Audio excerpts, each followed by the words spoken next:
Salam sejahtera, salam bangsa Malaysia dan terima kasih kepada rakan-rakan saudara-saudari kerana bersama kita pada malam ini untuk sesi dialog bangsa Malaysia Wawasan Masyarakat Cina. Terima kasih. Projek Bangsa Malaysia adalah satu nation building organisation yang berhasrat untuk mencarikan definisi bangsa Malaysia. Konsep bangsa Malaysia ini adalah bukan satu benda yang baru. Sudah lama ada, tapi setakat ini berpuluh-puluh tahun kita belum ada satu definisi yang kukuh. Dan soalan-soalan identiti dalam Malaysia ini memang jadi satu isu yang agak controversial. Dalam Siri Dialog Bangsa Malaysia ini, hasrat kita adalah untuk mengumpul pandangan-pandangan berkenaan apakah maksudnya bangsa Malaysia. Adakah semangat bangsa Malaysia itu ada wujud? Dan apakah nilai-nilai bersama yang harus dijadikan nilai-nilai bangsa Malaysia dan identiti bersama. Okay, so thank you very much again, and thank you all the panelists who are here. I hope you don't mind.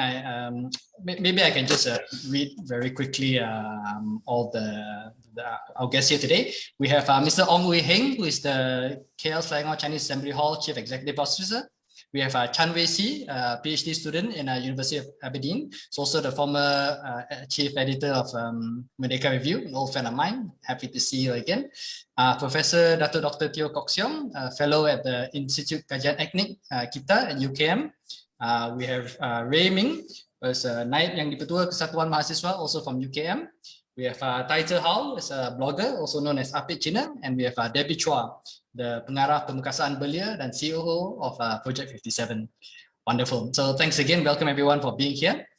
Okay, so we're just going to roll on and get started. So the first question we're going to ask is about the challenges that are faced by the Chinese community, the main issues facing, what do you think the main issues facing the Chinese community are? Cabaran-cabaran, isu-isu yang dihadapi oleh masyarakat Cina, and what you believe the aspirations of the Chinese community here in Malaysia. Of course, no one community is monolithic. Every community has got split into many different types of segments, and different people have different views, but we try to convene a fairly diverse panel to again provide different answers about that. If it's okay, can we start with Professor Teo? Would that be all right, sir? Yeah. Thank you very much.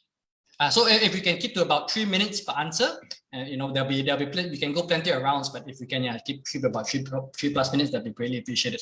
Thank you very much, sir. Dipersilakan.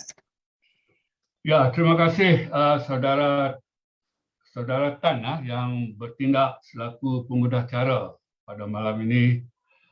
Selamat malam kepada barisan panelis dan juga tuan-tuan dan puan-puan yang sedang mengikuti siaran ini secara langsung dan akan mengikuti siaran tundanya nanti. Terima kasih kepada pihak penganjur yang sudi menyebut saya untuk berkongsi maklumat dan juga pandangan tentang konsep bangsa Malaysia. Jadi soalannya, apakah isu dan cabaran terbesar yang dihadapi masyarakat Cina Malaysia hari ini? Saya kira diskriminasi kaum ataupun diskriminasi etnik tidak dapat dinafikan adalah isu dan cabaran terbesar yang didakwa oleh masyarakat Cina, yang didakwa dihadapi mereka pada hari ini dan malah semenjak sekian lamanya. Jadi persoalannya di sini ialah, adakah perkara ini berlaku ataupun sejauh manakah ianya berlaku sehingga ianya membawa kepada kemudaratan kepada etnik Cina, baik dalam kehidupan domestik ataupun kehidupan nasional mereka. Jadi untuk ini saya kira marilah kita teliti beberapa perkara. Sudah tentu secara umum saja pada malam ini kerana pengerusi telah memberi had masa dalam 3 minit saja untuk memberi maklum balas kepada soalan yang ditanya. Sedangkan soalan yang ditanya itu begitu serius sekali dan memerlukan masa yang lebih banyaklah saya kira daripada 3 minit. Jadi saya ingin mulakanlah.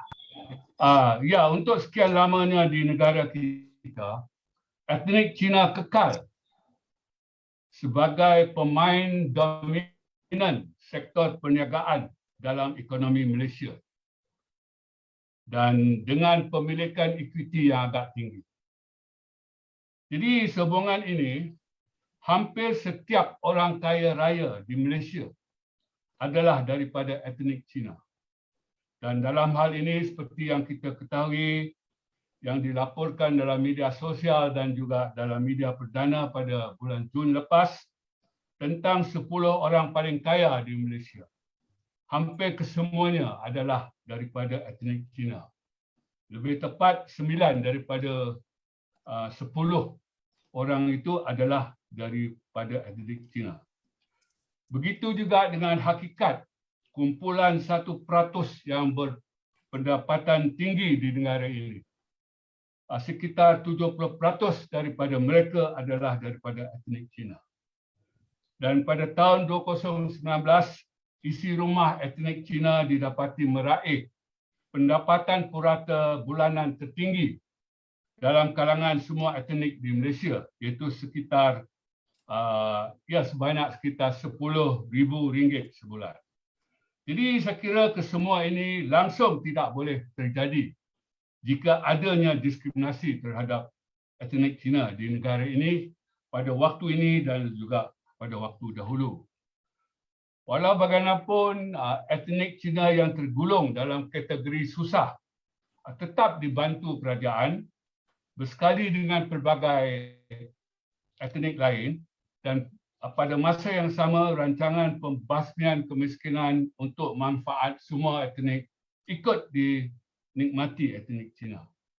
Itu dalam bidang ekonomi. Dalam bidang pendidikan, Akta Pendidikan tahun 1996 yang membenarkan wujudnya terus pendidikan dalam bahasa ibunda, saya kira adalah satu bukti lain tentang tiadanya diskriminasi terhadap mana-mana etnik bukan Melayu. Jadi sehubungan pendidikan vernakular Cina di negara ini, ianya adalah sistem yang paling lengkap di luar tanah watan Cina. Dan sudah tentu ianya tidak akan mencapai tahap yang begitu cemerlang jika adanya diskriminasi terhadap etnik Cina dalam mengendalikan sistem pendidikan mereka di negara ini. Jadi saya kira setelah berkata sedemikian, harus diakui terdapat etnik Melayu dan juga umat Islam di negara ini yang bukan sahaja zealous tetapi overzealous dalam hal etnisiti Melayu dan juga dalam hal agama Islam itu. Yakni kita mendapati adanya orang Melayu yang mempunyai kuasa besar, kuasa birokrasi, politik dan lain-lain yang terlalu kuat semangat kemelayuannya dan terlalu kuat jiwa Islamnya. Sehingga tindakan-tindakan mereka itu boleh ditarifkan sebagai tiada keadilan sosial dan boleh ditarifkan sebagai layanan yang membeza-bezakan dan juga boleh ditarifkan sebagai tidak menghormati etnik dan agama lain. Tetapi ini bukan sesuatu yang diinstitusikan, yakni bersifat formal dalam sistem urus takbir negara kita.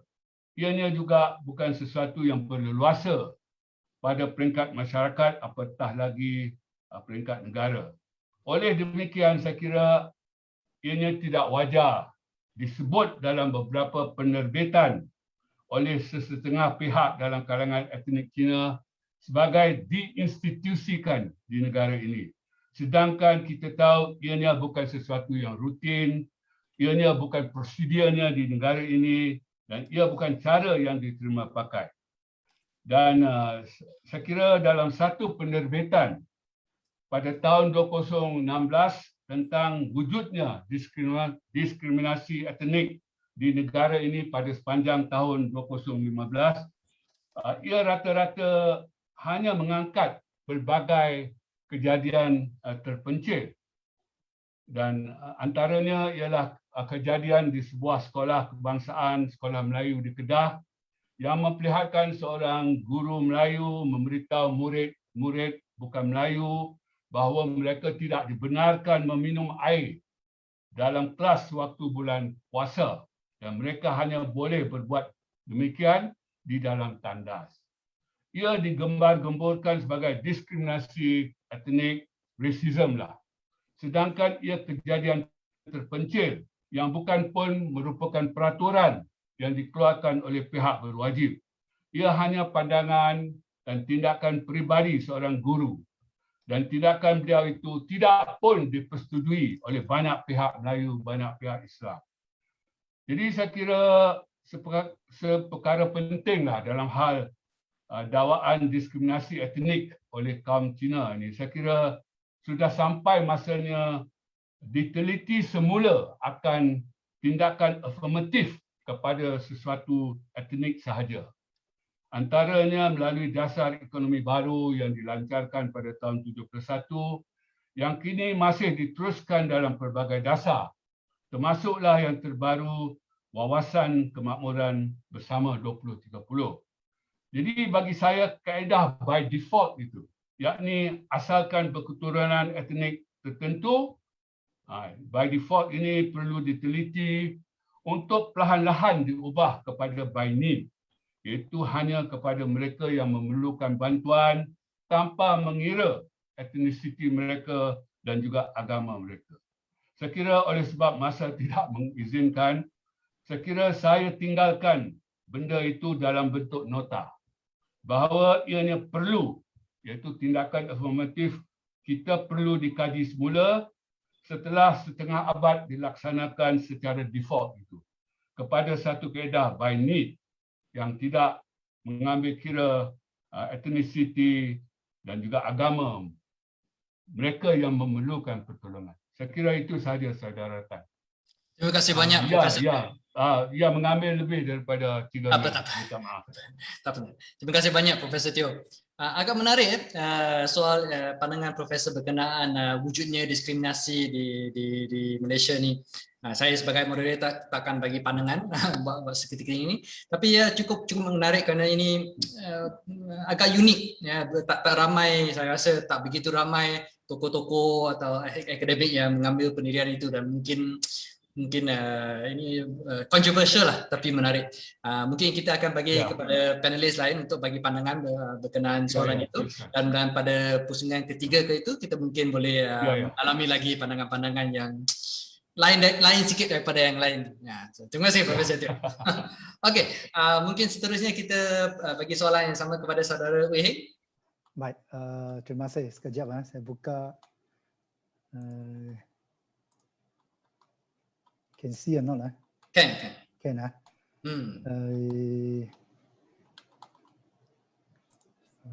We are looking at your notes. Yeah. Okay. So my answer is quite straightforward to the first question.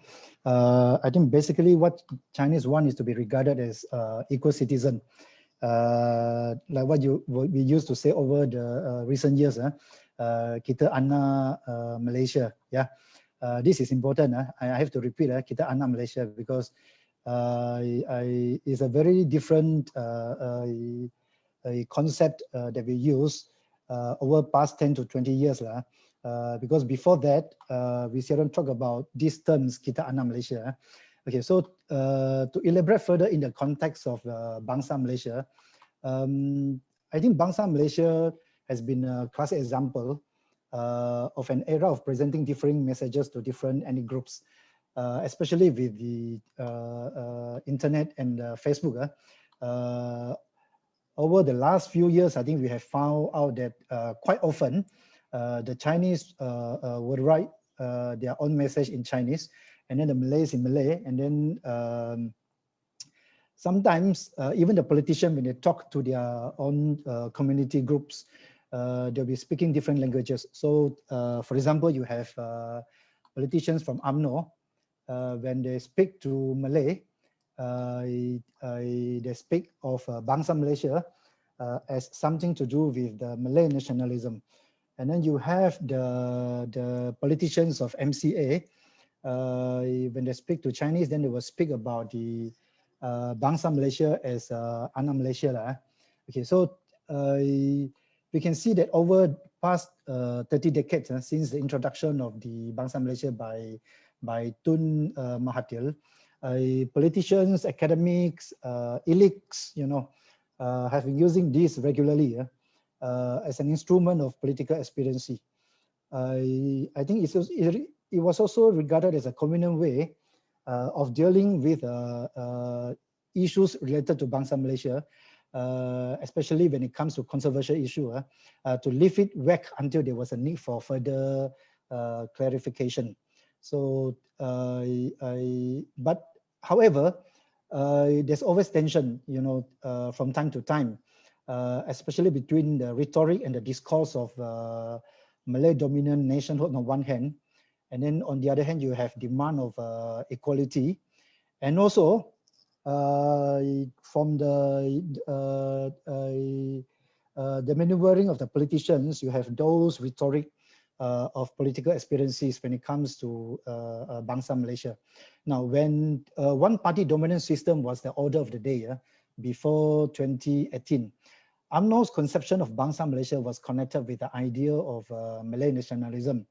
And during those years, those decades, in the non-Malay communities, I think especially Chinese, people's aspiration have been quite different. The conception of Bangsa Malaysia, if you talk to politicians from MCA or politicians from DAP, or even to the ordinary public of Chinese, it has been connected with the idea of multicultural nationalism. So people demand for recognition of equality, I think politically and culturally. Let me quote something, because Mahathir is the one introducing the concept of, formally introducing the concept of Bangsa Malaysia when he launched the Wawasan 2020. So Bangsa Malaysia is on top of the 9 challenges. And let me quote what Mahathir say. To accept Malaysia, to be called Malaysians, and to use Bahasa Malaysia does not make us Malay. We ethnically remain as Chinese, remain as Indians, remain as Ibans, Kadazans, or Muruts, and so forth. We are only a Malaysian nation in the sense of a political identity based on a specific country. During one of the very first time when Mahathir mentioned, when he elaborated a bit on what he meant by Bangsa Malaysia, he basically said that it's a Malaysian nation in the sense of a political identity based on a specific country. Okay, so I think what Mahathir has said represents a typical political narrative that we have seen how UMNO politicians have reinforced over the decades, and in the way that also reinforced UMNO's political hegemony. And we understand, and I don't think the Chinese has a big problem with UMNO committed to Malay nationalism. The problem is not UMNO committing to Malay nationalism, but UMNO's rhetoric that they also stress that cultural pluralism is important and shall prevail in this nation.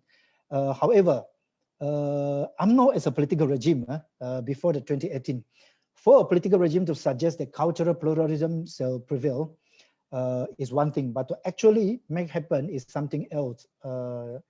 And I think the common sentiments of the Chinese community towards the previous government before the 2018 was that on one hand, the UMNO regime say they recognize multiculturalism, but on the other hand, what happened when it comes to government policy, when it comes to implementation of government policy, in a way, the Chinese community did feel from time to time some kind of discrimination, as mentioned by Prof. Yeah, I think that's the point I made. So I end it here. Thank you. Sorry. Thank you very much, Heng. Thank you. So yeah, interesting. I mean, of course, you start to discuss the political elements, the dynamics of how different politicians engage the question of Bangsa Malaysia. And it's quite interesting. I mean, this I hope you don't mind. I share a little bit also. When we started talking about Project Bangsa Malaysia, there are some Malays, the Malay conservative who feel like, oh, ini adalah satu usaha untuk menyahkan identiti Melayu, And then there are some that are more like ultra Chinese who feel like, oh, this is an effort to make us more Malay. So it's interesting. So they can be played on both extremes. And like you said, and a lot of different, because the question of Bangsa Malaysia has been dealt with mostly by politicians, and politicians tend to have political interests. So what we are trying to do is try to take a different approach to it from a nation building perspective, on a post-political nation building, what we call. But thanks, it's a good historical overview, very helpful. Right, can we go to Wei Si, please? We'd love to hear your thoughts. Yep. Thank you, Ned. Thank you, everyone. Yeah, first of all, I would like to respond to what Dr. Teo has said, that discrimination is not institutionalized. I think we can't actually deny that it is institutionalized. Yeah, we have the constitutions 153, which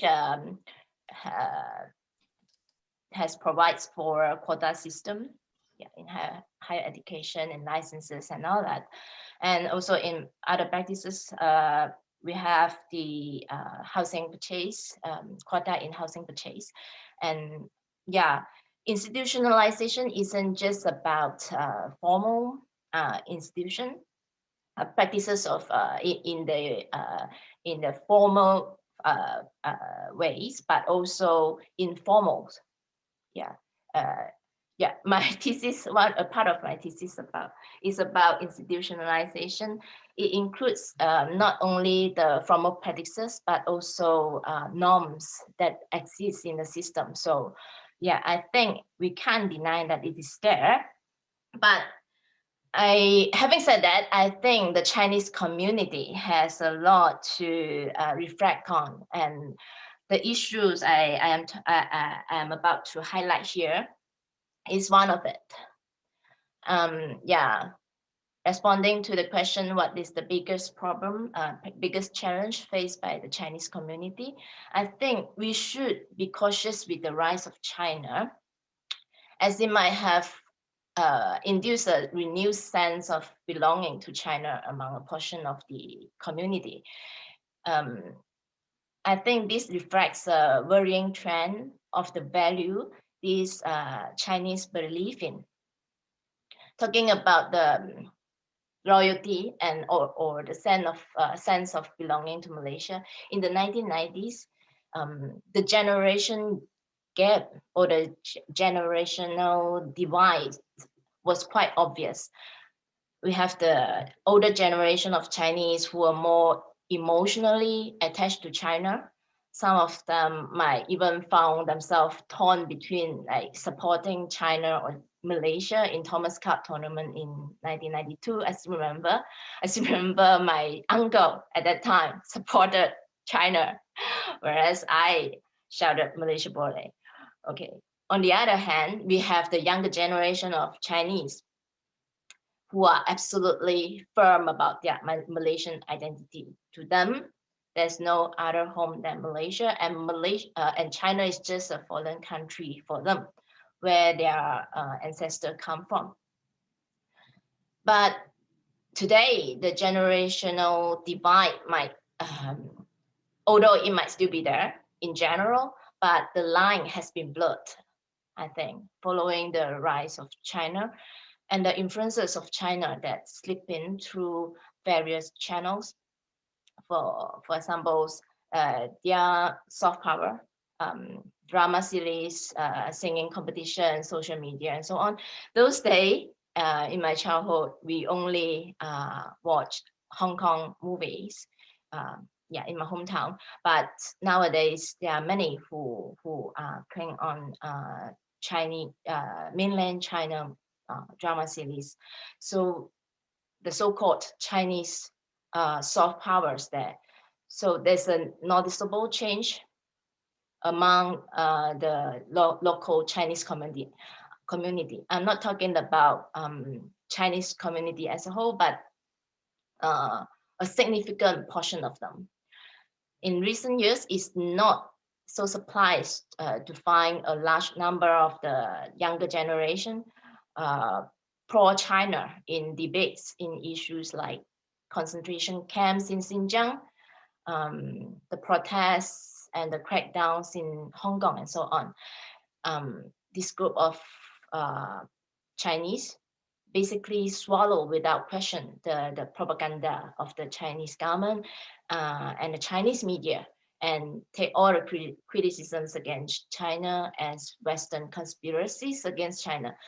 So by doing so, they actually condone the wrongdoings of the Chinese government and ignore crucial issues like the violation of human rights and fundamental liberty. So it seems having been treated as second-class citizens at home, some of the Chinese tend to look up to China as their imaginary protector, savior, who can save them from their predicaments. So without caring much about the suffering of individuals who live under the regime. So yeah, again, I would say not all Chinese, but this mindset exists in a significant number of Chinese Malaysian, and it is worrying because we are having quite a significant portion of our citizens who welcome Chinese hegemony and who lack of humanitarian concerns toward suppressions against individual. What kind of value do these people embrace, and what kind of bangsa Malaysia are we building if this trend continue? So this is the reflection I hope the Chinese community, some of the Chinese can make in our nation building. Thank you very much, Tracy. Thank you. Just a quick clarification question. So would you say at the moment that these people that you're saying are now leaning towards more pro-China? By the way, you bring up these issues now, I'm very scared some Chinese spy is going to come and knock down my door. I'm very afraid of it. Maybe we see some Chinese cyber troopers very soon. A quick question. So you said that this is more of a younger generation thing that is now leaning a bit more towards. Before this, we saw the generational gap between the older generation and younger generation, but today it seems it's birthed because I see so many younger generations go out there and defend Chinese government. So I think this is a worrying trend. Interesting. You know, because I like to talk to Dr. Tan Yu Sing, who unfortunately couldn't make it tonight. One of the recent things he shared with us is that, you know, now he feels that, you know, from his generation and younger, you know, all the Chinese Malaysians very much identify as Malaysian and they reject this China thing, right? But then now you're saying that, you know, in this, again, geopolitics is changing, and you know, you're right. You bring up, you know, of course, China's rise in global geopolitics is what everybody is talking about. It's definitely a huge factor and dynamic, right? But and you also mentioned soft power, which is also very interesting, of course.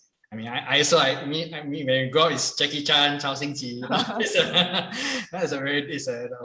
a Cantonese movies, right? And now it's quite different, interesting. Yeah. This is also something that's been dominated by the West, right? Western culture and things like that. But I tell you, whether you're Western or, you know, English speaking or Chinese speaking, both seem to watch Korean drama. So that's one country got a lot of. So Korean drama unites us all. Bangsa Korea pula. Very interesting. Okay, thank you. We'll come back, you know, these questions of China and all. That's an interesting perspective. Okay, let's see. Next, can we go to Mr. Tai Zihao? Yes. Yes, silakan. Okay. Saya pilih dalam bahasa kebangsaan. Dalam isu ini sebenarnya dia ada dua sudut pandangan, dua perspektif. Nombor satu, soalan dia, apakah cabaran yang dihadapi oleh China, pandangan saya mengenai mereka ataupun pandangan mereka terhadap isu ini. Saya mengambil satu pendekatan bahawa pandangan saya yang diminta terhadap masyarakat Cina terhadap cabaran di Malaysia. So pandangan saya adalah sebegini. Seperti panelis yang sebut tadi, semuanya dalam poin saya yang saya bersedia untuk ujarkan. Nombor 1, identiti Malaysian, warga negara Malaysia.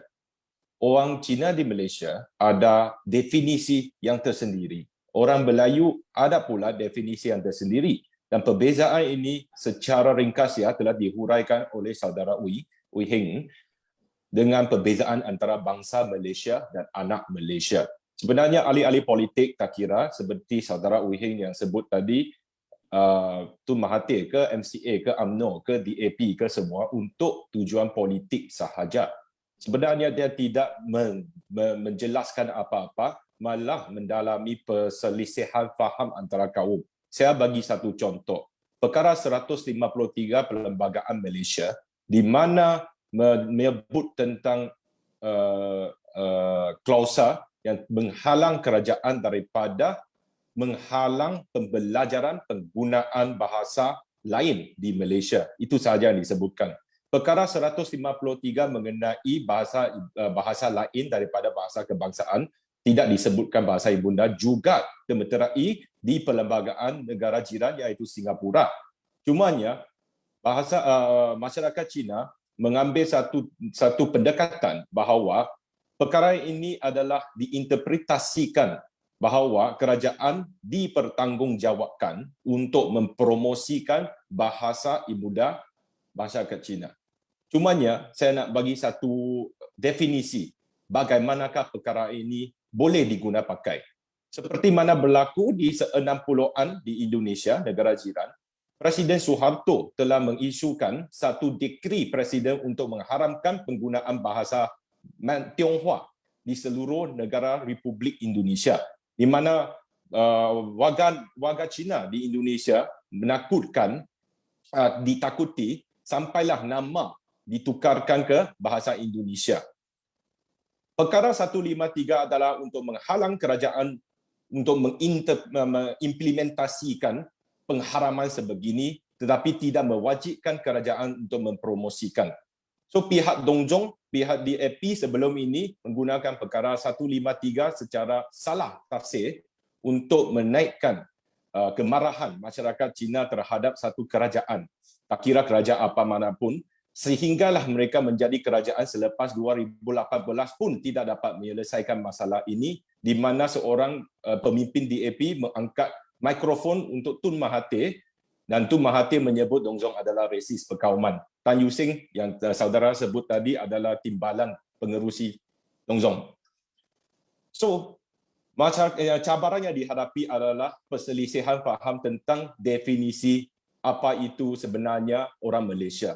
Dari segi kebudayaan ke, dari segi ekonomi ke, dari segi agama ke, dari segi pendidikan ke, tiada satu penyelarasan. Cabaran ini bukan sahaja terhadap masyarakat Cina, tetapi semua masyarakat yang berbilang kaum, terpulang kepada siapalah majoriti berdasarkan prinsip demokrasi. Adakah ini adalah satu diskriminasi? Contohnya di Australia terdapat kota-kota yang disebutkan oleh YC oleh kerajaan terhadap Aborigin. Di Taiwan, indigenous minority dapat tambah markah dalam markah keseluruhan purata seluruhan berbanding dengan orang Han Taiwan. Ini adalah affirmative action. Yang disebutkan tadi adalah reverse affirmative action, di mana kami bukan majority terasa terjejas. Tapi kejejasan ini adalah satu trade-off, adalah satu pertukaran bertukaran di mana semasa pembukaan negara kita pada 1957, masyarakat Cina telah diberikan banyak kebaikan, banyak hak di mana masyarakat Cina di merata dunia kecuali Republik Rakyat Cina dan juga dua negara ini ataupun satu negara ini yang terbanyak, yang terbaik di dunia. Saya bagi contoh, 1,298 sekolah rendah jenis kebangsaan Cina di Malaysia bersamaan dengan 39,000 guru yang dibayar gaji oleh kerajaan anggaran kasarnya 1.4 bilion ringgit diperuntukkan untuk gaji cikgu sekolah rendah jenis kebangsaan Cina sahaja dan selebihnya mencacah 2 bilion ringgit. Di masyarakat Cina di merata dunia termasuk Singapura tidak akan mendapat peratus setinggi ini. Cumanya kita tidak menganggap ini sebagai satu trade-off untuk menghormati hak bumi putera seperti yang disebutkan oleh YC, kota, house purchase quota dan sebagainya. Di Amerika, di Australia, di Jepun, di Singapura, di Indonesia, di negeri Thailand, di mana peratus masyarakat Cina adalah majoriti di Singapura, nombor masyarakat Cina adalah lebih tinggi daripada Malaysia, di Siam, negeri Thailand dan Indonesia tidak dapat juga seperti apa masyarakat Cina di Malaysia telah mendapat. Mendiang Lee Kuan Yew, bekas Perdana Menteri Singapura, pernah dalam buku beliau menulis bahawa beliau mengusahakan untuk menutup semua pergerakan sekolah Cina di Singapura kerana mereka adalah lebih mendekati dengan komunis. Malangnya, Malaysia terdapatnya ada satu parti namanya Malaysian Chinese Association MCA di mana mereka membantah sekeras-kerasnya penutupan sekolah Cina. Lee Kuan Yew secara bangganya mengumumkan bahawa sekolah Cina yang terakhir ditutupkan di Singapura pada 1980 dan universiti yang beralirkan Cina, Nanyang University, telah ditutupkan pada 1980-an juga dan ditransfer ke National University of Singapore sebagai satu fakulti dan Nanyang University ditukarkan kepada Nanyang University of Technology. So cabaran bagi masyarakat Cina di Malaysia secara rumusnya adalah masyarakat Cina di Malaysia tidak mengetahui betapa banyak hak telah diperuntukkan kepada masyarakat Cina berbanding dengan negara lain ataupun masyarakat Cina ataupun masyarakat minoriti di negara lain. Hari ini saya telah mewakili seorang orang kena tuduh di Mahkamah Magistrat Kuala Lumpur. Saya telah berlatih dengan anak guaman saya untuk mengaku salah ya kepada tuduhan pilihan. Tuduhan pilihan telah dibaca beberapa kali, malangnya beliau tidak mengetahui apakah yang ditujukan kepada beliau. Dan perkara ini kerana beliau tidak memahami bahasa kebangsaan kita walaupun sudah berumur 37 dan graduan SPM di sekolah jenis kebangsaan. Dan perkara ini berulang hampir setiap kali saya berada di mahkamah. Dan sekalau ada data-data yang boleh menunjukkan beberapa kes ini, saya rasa semua orang akan rasa terpegun. Dan satu lagi yang saya ingin sebut di sini, cabaran ini sudah melebihi masa. Okey. Saya setuju dengan YC cuma tentang perkembangan negara Republik Rakyat Cina. Cumanya yang perbezaan antara umur yang disebutkan oleh saudari YC, saya nak tambah lagi satu kategori. Sebenarnya bukan sahaja umur, malah penggunaan bahasa. Yang lebih kerap untuk menyokong Republik Rakyat Cina adalah mereka yang mendapat pendidikan Cina sejak kecil, di mana bahagian Cina di masyarakat Cina yang lain yang menerima pendidikan kebangsaan jauh daripada menyokong Republik Rakyat Cina dalam semasa. Sebenarnya ini panjang lagi, saya sampai setakat sini saja. Sekian, terima kasih. Terima kasih saudara Cihau. Menarik. Okey, so nampaknya pandangan saudara Cihau lebih dekat dengan Profesor Teo mungkin, ada persamaan sedikit. Okey. Dan juga boleh dikatakan, kalau saya sebagai moderator boleh komen sedikit, ini bukannya pandangan arus perdana lah. Majoriti aktivis-aktivis masyarakat Cina dan sebagainya. We invited quite a few, some couldn't make it, so sorry if it's a bit not balanced, but I think it's okay lah. So terima kasih, menarik, satu again unik, pandangan unik. Terima kasih, kita akan balik kembali. Mungkin boleh kita pergi kepada saudara Rayming, mungkin boleh bagi pandangan yang alternatif, setuju tak setuju. Ya, moderator boleh dengar saya ke? Boleh. Terima kasih. Okay, baik. So I will make it quick. Bagi menjawab soalan ini adalah dari segi cabaran yang dihadapi oleh masyarakat Cina di Malaysia. Saya bagi yang pertama adalah dari segi persepsi. seperti mana yang disebut oleh Prof. Teo dan Madam Wei Sing tadi pun, sebenarnya apa yang kita lihat hari ini, penerimaan maklumat berbeza berbanding kaum. Orang Melayu dia akan baca akhbar seperti Utusan Melayu dan sebagainya didominasi oleh satu kelompok ataupun parti-parti tertentu. Manakala orang Cina, akhbar mereka akan menerbitkan kandungan-kandungan yang cenderung memihak kepada apa yang orang Cina mahukan. Contohnya seperti pendidikan dan sebagainya. Jadi bagi saya, itu akan memecah belahkan lagi. Itu bukan satu amalan yang baik kalau kita nak bentuk bangsa Malaysia. Kerana bangsa Malaysia ini mereka ada aspirasi yang bersama.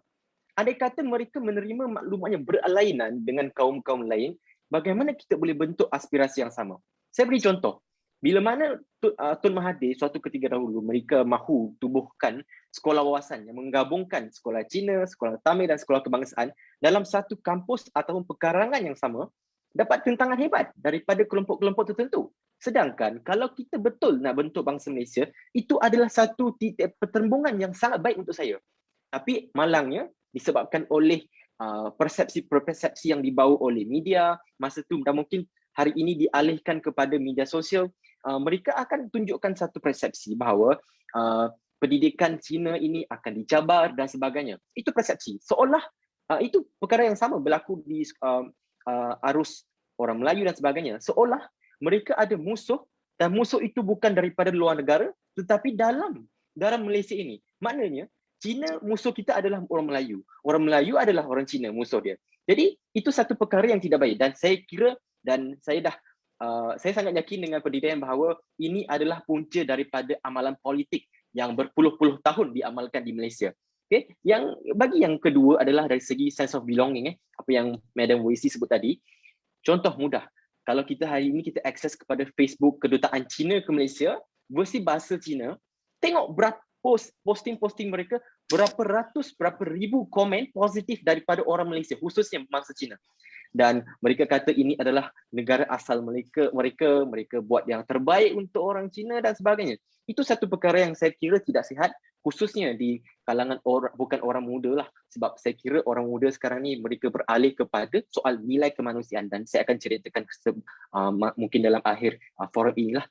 Cuma saya ambil sedikit masa untuk menjawab perkara yang diberikan oleh input yang diberikan oleh Apek Cina ataupun panel tadi adalah berkenaan dengan kemomokan ataupun persepsi yang cuba dibawa oleh DAP khususnya dan sebagainya. Kononnya DAP yang cuba bawa persepsi melawan ataupun perkara 153 ini adalah mencabar orang Cina dan sebagainya. Saya kira itu adalah satu perkara yang menarik. Cuma apa yang saya boleh jawab adalah anda betul lah itu, dan beliau bawakan contoh-contoh seperti ada pemberian kerajaan kepada sekolah Cina, ada peruntukan berapa bilion, ada berapa sekolah wujud sekolah Cina di Malaysia. Saya kira itu, dan beliau katakan itu adalah MCA yang pertahankan sekolah Cina kan, mereka jamin peruntukan dan sebagainya.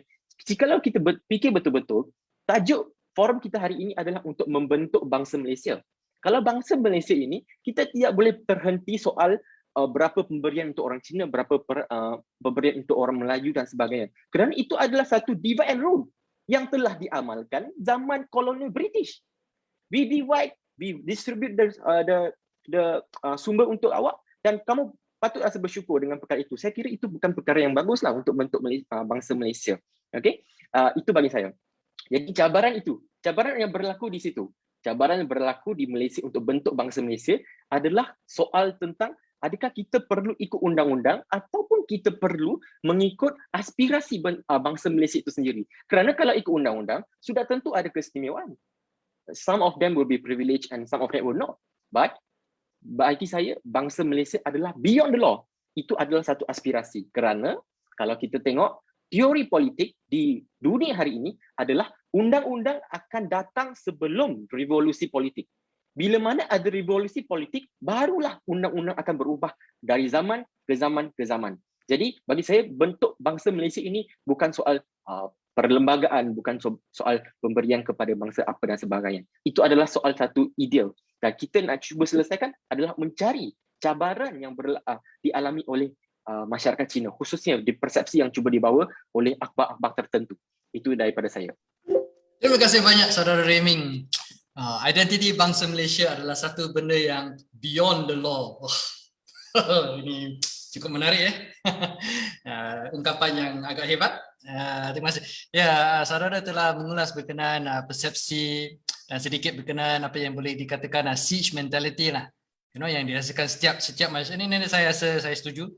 Di Malaysia kita ada banyak nampak perkara ini berlaku setiap masyarakat rasa mereka yang diserang, mereka yang hak mereka yang dihaki dan sebagainya. Ini sama Melayu, Cina, India, mungkin di Sabah Sarawak pun bersama ini, dan memang ada kaitan dengan tema penjajah lah, divide and rule. Ya, saya memang ada kaitan di sana. Terima kasih banyak dan ada pandangan yang menarik yang agak lebih ke tengah, dan we are always interested in a middle point of view. Terima kasih. Okay, di persilahan now.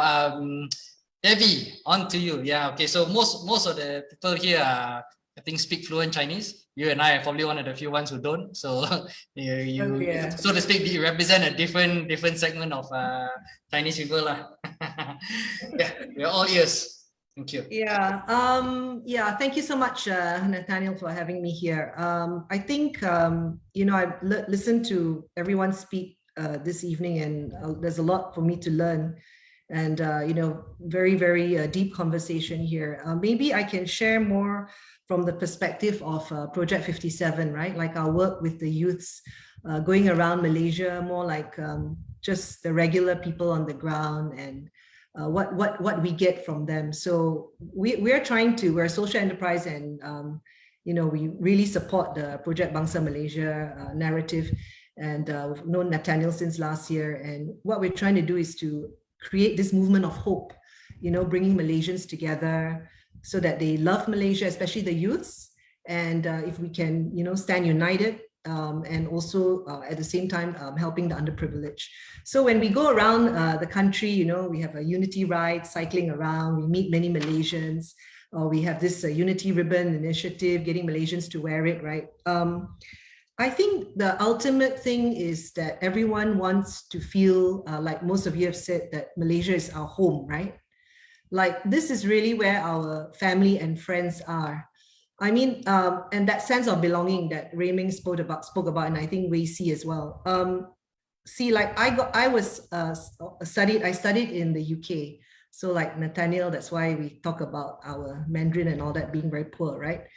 But the minute that I finished my studies, I really wanted to come home. It was like, it never occurred in my mind to even stay back in the UK to work or whatever. I just wanted to come home. And it's about Malaysia being, where my friends and my family were or are. And that's why I wanted to come home.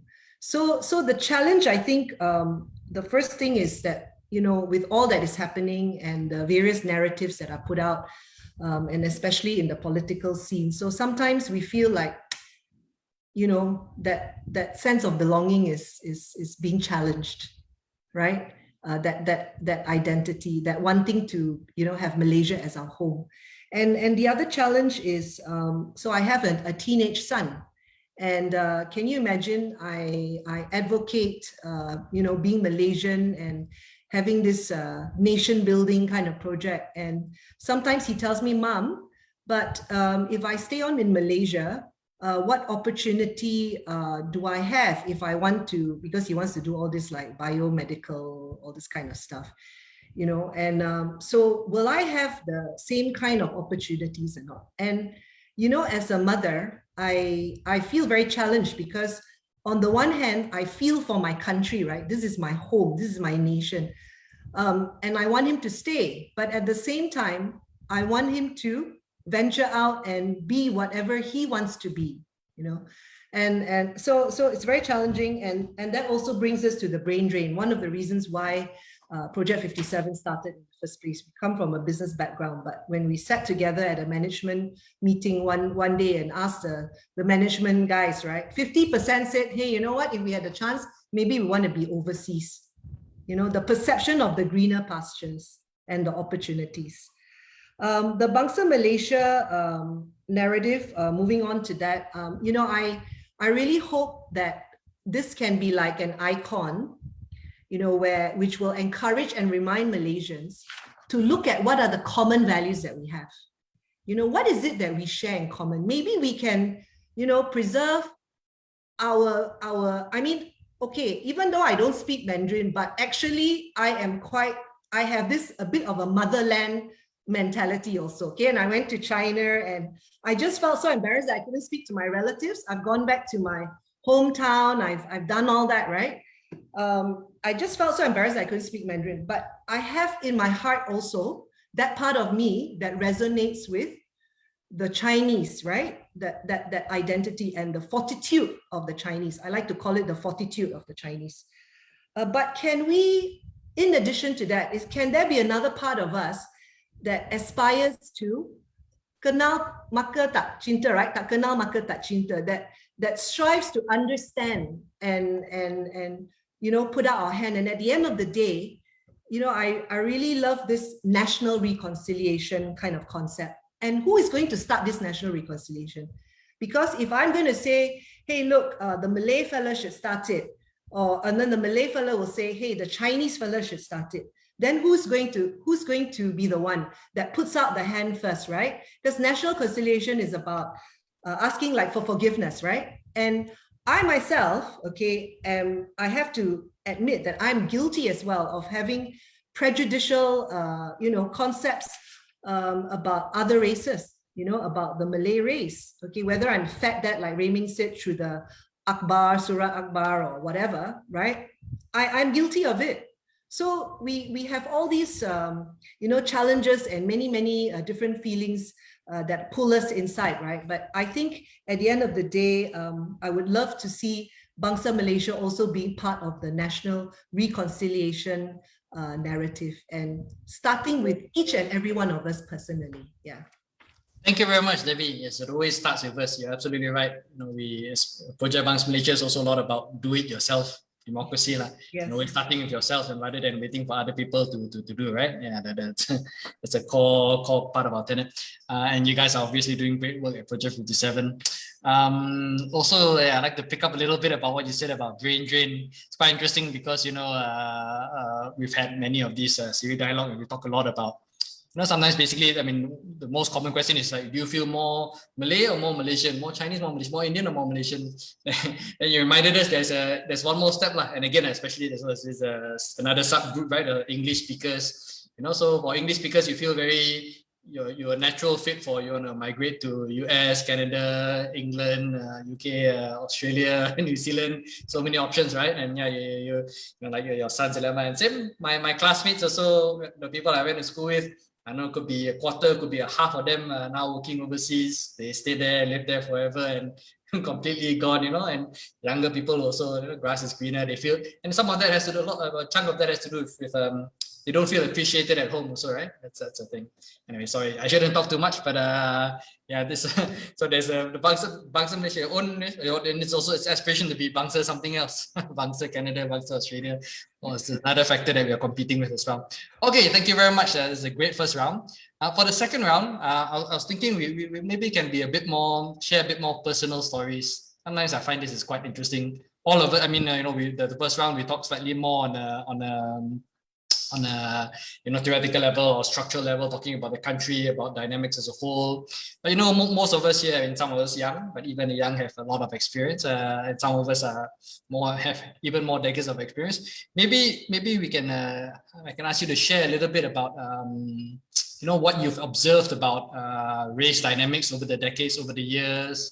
You know, so Racy was talking a little bit about what you observed in the difference between people's attitudes with China and things like that, you know. So what you've seen since from the time you were growing up, you know, in kampong, wherever you're from, when you were young, what were race relations like then? What are they like now? You know, the things that you've observed in your own personal life or anecdotes and things like that. I hope that's an okay question to ask.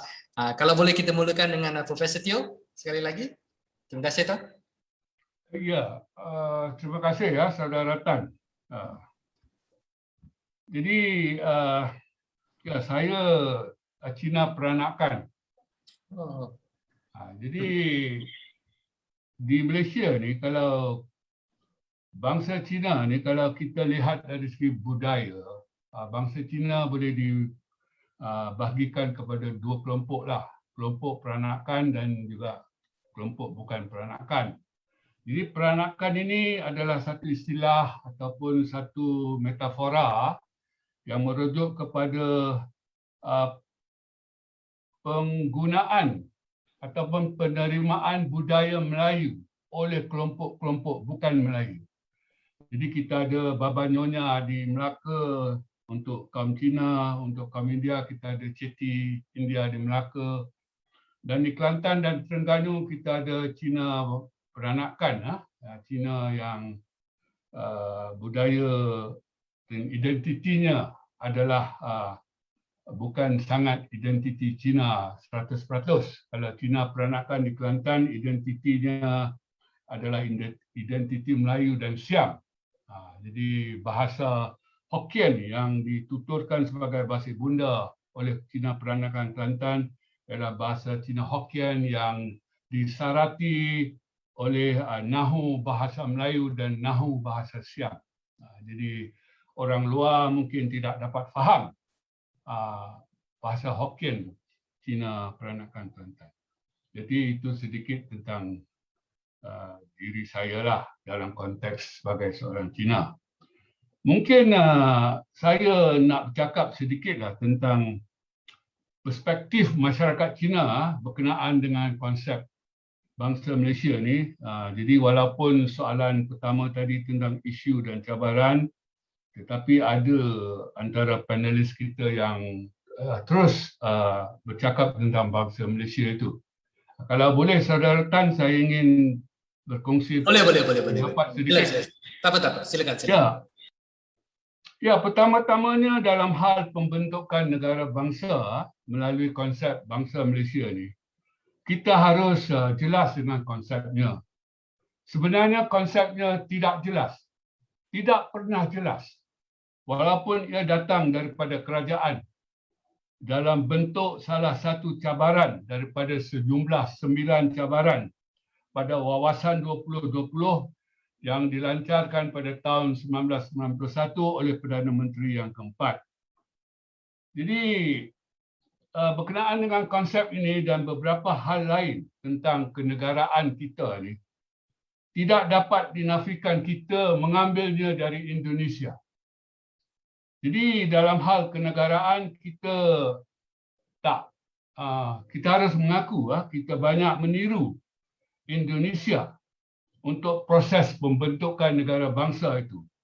Maknanya dalam kita ingin membentuk manusia Malaysia itu, Malaysians itu, setelah kita menubuhkan Persekutuan Malaysia pada tahun 63 dan sebelum itu dalam usaha kita membentuk manusia Malayan itu, Malayan itu dengan tertubuhnya Persekutuan Tanah Melayu pada tahun 57, kita banyak meniru dari Indonesia. Lebih tepat lagi kita pinjamlah sebab perkataan tiru tu dia buruk sangatlah maknanya. Jadi kita mengambil konsep Pancasila Indonesia dalam bentuk rukun negara kita. Kita juga meminjam nama bahasa Indonesia itu dalam bentuk bahasa Malaysia untuk menggantikan nama bahasa Melayu yang merupakan bahasa negara kita. Dan kita nak menamakan manusia Malaysia ini dengan nama bangsa Malaysia yang kita tiru dari Indonesia. Jadi dalam memperjuangkan kemerdekaan Indonesia itu, yang akhirnya menjadi kenyataan pada tahun 45 apabila Indonesia merdeka, sebenarnya gerakan nasionalisme Indonesia itu bermula cukup awal, seawal tahun 1928, dan gerakan nasionalisme Indonesia yang bermula pada tahun 1928 itu telah menggariskan hala tuju negara mereka apabila merdeka daripada Belanda itu. Mereka bukan saja melaunkan slogan tetapi mereka begitu tegas merealisasikan slogan itu dalam bentuk sumpah. Jadi dalam sumpah mereka itu, mereka bertekad agar rakyat Indonesia itu bergerak atas dasar satu bahasa iaitu bahasa Indonesia. Atas dasar satu bangsa, iaitu bangsa Indonesia. Dan atas dasar satu negara, iaitu tanah Republik Indonesia. Jadi untuk ini, asas pembentukan negara bangsa Indonesia itu, dalam membuat manusia Indonesia itu, mereka memilih asimilasi. Walaupun Indonesia itu terdiri daripada ribuan, lebih kurang 1,500 puak peribumi yang berbeza-beza, dan untuk menyatu padukan mereka dari segi budaya, bahasa dan anutan agama itu, mereka memilih asimilasi. Jadi mereka memilih untuk menjadi satu sahaja, walaupun mereka itu berbagai-bagai. Dan melalui asimilasi, puak bukan asal, iaitu orang Cina pun, dia perlu menjadi manusia Indonesia. Jadi apabila kita pinjam konsep bangsa Malaysia ini daripada bangsa Indonesia, ada unsur penting di situ, asimilasi. Jadi dengan asimilasi ini, ia bermakna puak-puak yang berbeza-beza ini hendaklah meleburkan perbezaan mereka untuk menjadi satu sahaja, khususnya dalam kehidupan nasional. Kita di Malaysia ini, sama ada pada tahun 57 ataupun tahun 63, sewaktu kita menubuhkan negara Malaya ataupun Malaysia itu, asas yang kita pilih ialah integrasi. Dengan integrasi, ia bermakna puak-puak yang berbeza-beza itu dibenarkan terus hidup berbeza-beza, walaupun dalam kehidupan nasional. Sebab itu kita dapat sekolah vernacular yang kita beri nama vernacular, tetapi nama rasminya ialah sekolah kebangsaan, sekolah negara itu. Ialah dalam bentuk jenis kebangsaan, separuh kebangsaan. Jadi integrasi dan asimilasi bukan sahaja tidak berada pada landasan yang sama, ia berbeza, bertentangan antara satu sama lain. Jadi berbalik kepada pertanyaan soalan kedua tu tentang perspektif, iaitu pandangan dan sikap masyarakat Cina terhadap konsep Malaysia ni, pada saya ada satu faktor yang penting yang harus kita ambil kira, sama ada mereka terima ataupun tolak ataupun atas pagar tentang konsep bangsa Malaysia ni, iaitu aliran pendidikan yang dilalui mereka. Jadi secara umumnya dalam waktu yang singkat ni, barangkali hujah saya begini sajalah. Etnik Cina Malaysia ini, dari segi pendidikan yang dilalui mereka, mereka boleh digolongkan secara umumnya ke dalam 3 kategori lah, 3 golongan. Yang pertama, yang berpendidikan vernacular Cina. Maknanya, ya mereka lepas itu mungkin ke sekolah kebangsaan dan sekolah ataupun sekolah menengah jenis kebangsaan. Tetapi apabila dikelompokkan sebagai berpendidikan vernacular Cina sahaja ni, maknanya mereka hanya mengetahui bahasa Cina secara dominan walaupun diajar bahasa Melayu dan bahasa Inggeris. Itu yang pertama. Yang kedua, golongan yang tergolong sebagai berpendidikan integrasi lah. Maknanya mereka bersekolah Cina selama 6 tahun, kemudian ke sekolah kebangsaan ataupun sekolah jenis kebangsaan, tetapi mereka menguasai bahasa Melayu dan bahasa Inggeris dengan agak baik. Walaupun bahasa dominan itu mungkin Mandarin, Melayu ataupun Inggeris. Dan kategori yang ketiga ini sebagai mereka yang berpendidikan aliran Inggeris sahaja. Ini tak ada lagi lah, kecuali orang tua-tua macam saya sekarang ini. Dan juga yang baru-baru anak-anak muda ini yang berpendidikan aliran kebangsaan Melayu sahaja. Jadi saya kira perbezaan aliran pendidikan yang dilalui ini adalah penting dalam penerimaan ataupun penolakan konsep bangsa Malaysia ini. Dan ini tidak dapat kita tolak sebab baru-baru ini sahaja kita dapat lihat ada semacam permusuhan dalam sebuah parti politik Cina ini antara golongan yang berpendidikan Cina dengan golongan yang berpendidikan Inggeris. Mereka ini mempunyai pandangan yang berbeza tentang cara pembentukan negara bangsa dalam kalangan anak-anak Cina. Jadi dahulu pun sama juga, waktu saya bersekolah itu, kami dari aliran Inggeris tak dapat tak satu kepala lah dengan mereka yang dari aliran Cina ni. Mereka kata kita yang beraliran Inggeris ini action lah sebagainya, dan kita pula mengatakan mereka yang sekolah Cina ni kolot dan sebagainya. Jadi memang ada perbezaan perbezaan dalam kalangan mereka yang berpendidikan Cina tu dengan yang bukan Cina. Jadi saya kira pada waktu kini, dengan adanya golongan pertama tadi itu yang agak ramai, sebab sekarang rata-rata 95% anak Cina ke sekolah Cina. Jadi golongan pertama ini ramai dan mereka lantang dan mereka mendominasi pemikiran terbanyak dalam kalangan orang Cina Malaysia di negara ini. Jadi perspektif mereka adalah tidak menerima sesuatu politi yang berasaskan satu etnik sahaja, iaitu etnik Melayu. Lebih-lebih lagi dalam bentuk asimilasi, kalaulah bangsa Malaysia itu bersifat seperti bangsa Indonesia. Jadi saya kira dalam hal ini kita dapat lihat pelbagai penolakan etnik Cina yang selalu menegaskan kepelbagaian pada banyak perkara, termasuklah identiti nasional yang bagi mereka perlu bersifat pelbagai etnik dengan bahasa berbeza dan dengan budaya berbeza, sehingga kan ada dalam kalangan yang berpendidikan Cina ini mau bahasa Mandarin itu menjadi bahasa rasmi bersama bersekali dengan bahasa Melayu di Malaysia.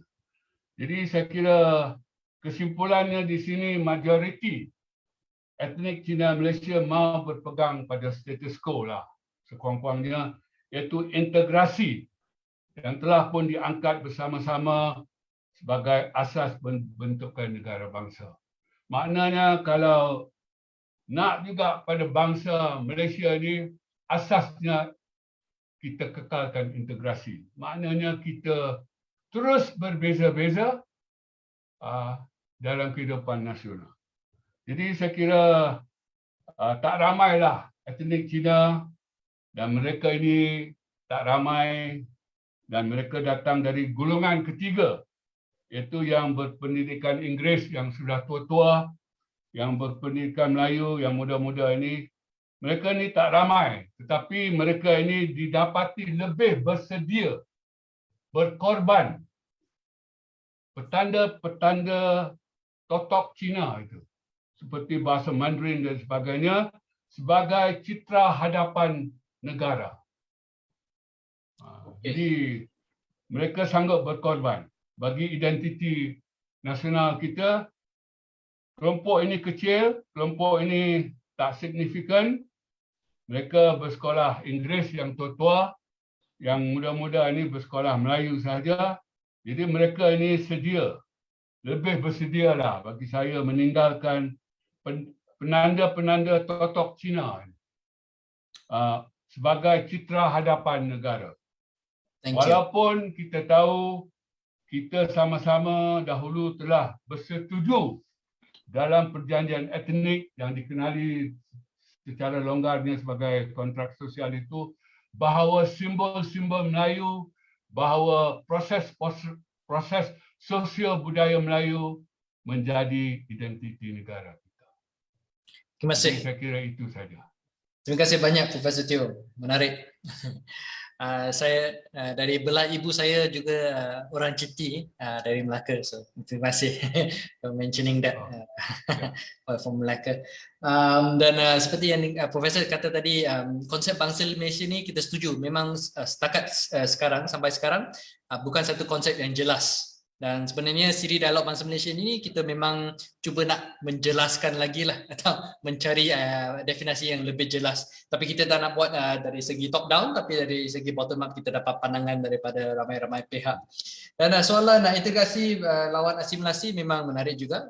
Contoh Indonesia, ya, Indonesia dan Thailand adalah satu di mana bahasa Indonesia dicakap sama rata, tiada nama Cina, tiada ada nama Thai dengan nama Indonesia saja, seratakan. So asimilasi lah, melting pot, melebur seperti yang dikatakan tadi. Manakala kita di sini kita ambil proses yang dikatakan Profesor integrasi. Ya, so menarik dan saya rasa secara amnia kita boleh saya boleh menampilkan pendirian projek Bangsa Malaysia ni kita memang tidak memihak kepada assimilasi lah, atau we don't lean towards assimilation lah. That we don't think that is we want to affirm everyone's identity. But these are interesting dynamics that you bring up lah. Terima kasih Profesor Teo. Okay, sorry saya tak nak ambil masa lama sangat. Terima kasih. Saudara Heng, boleh komen tentang komen Profesor, atau seperti yang dikatakan tadi, tadi Saudara Heng, sorry, just now Heng, you already talked about some of the perspective, Chinese perspective on Malaysian, on Bangsa Malaysia and things like that. But yeah, we're also happy to hear, what your own observations have been, these 30, 40 years, what you've seen in your own personal life, also what you, what your observations have been. Dipersilakan, Bos. Okay. Nanti saya akan respon kepada Prof. But before that, let me continue with my view, because I have spoken about before 2018 the sentiment of Chinese towards the previous government. I'll continue a bit with what next. That means after 2018, this is the question being asked. Are we having a federal government that provides hubs in the context of Bangsa Malaysia? Now, in 2018, the rejection of one-party dominant system, in a sense, is a rejection of the old political order, old political order which marginalized multiculturalism. Now, having gone through the 2018 Pakatan Harapan government, and then 2020 Perikatan Nasional government, and in such a political development post one-party dominant system, would it be different this time? I think there's a question being asked in the Chinese community. Now, given that we are in a pandemic, a COVID pandemic now, there's a lot of discussion about pandemic. So one of it is that, there's one important lesson we shall learn from the pandemic. We have seen, throughout the past 1.5 years, regardless of race, ethnicity, religion, what are being considered as the utmost element in fighting the pandemic are elements like good governance, democratic accountability, state capacity, and needs-based policy solution. Now, what we observe currently taking place, all these that manage to go beyond race, politics, and ethnicity, all these concerns of good governance and needs-based action could be temporary. Why is there such a concern? Because the political history of this nation shows that politicians will revert to the decades-old race and religion rhetoric when life has gone back to normal. That's the one of the understanding in the community, and they will capitalize on the racial issues when they deem it necessary to do so. Now, so the questions are like this: with the likely return of UMNO after the next GE, would UMNO be any different this time when it comes to playing race card? Are we seeing the return of a reform UMNO that provides hopes and aspirations to Bangsa Malaysia?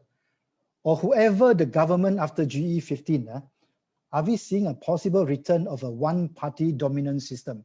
I think that's the concern of the community when you talk about Bangsa Malaysia, because we aspire for a nation which I celebrate the value of multiculturalism, a value of competition, and not a stability at the expense of the growth of the nation as Ana Malaysia.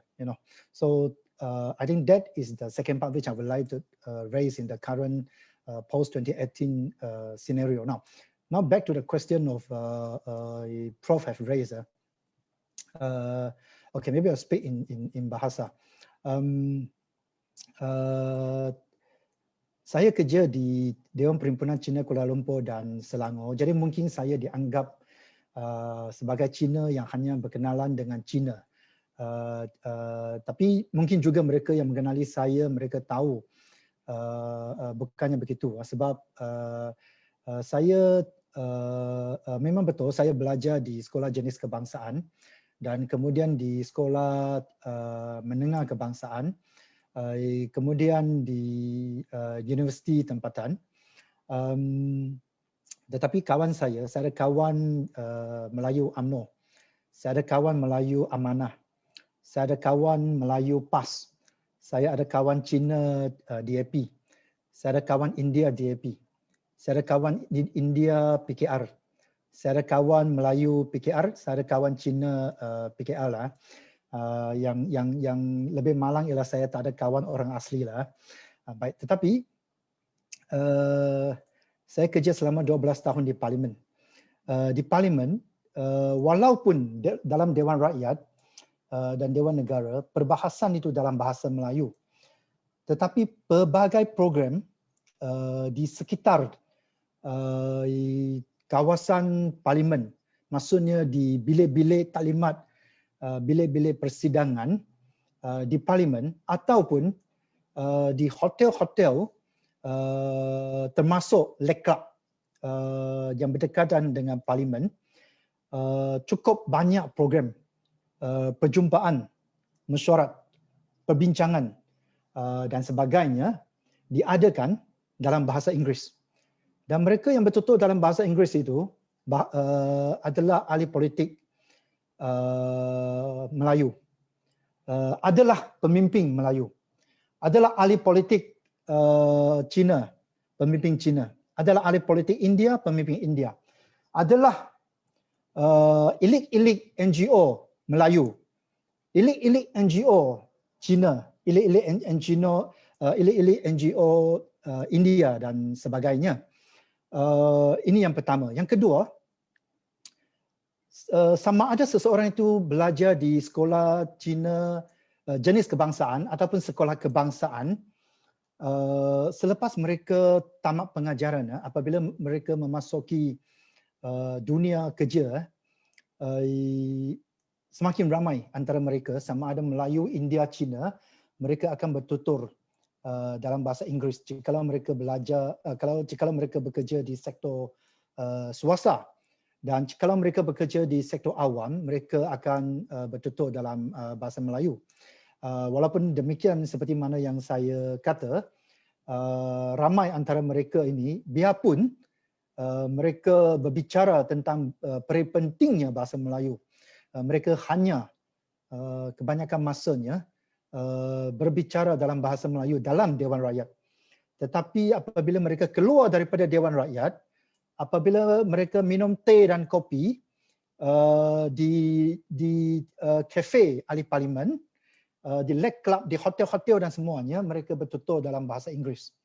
Yang kedua, apa yang berlaku hari ini, era abad 21, dia berbeza dengan abad 20.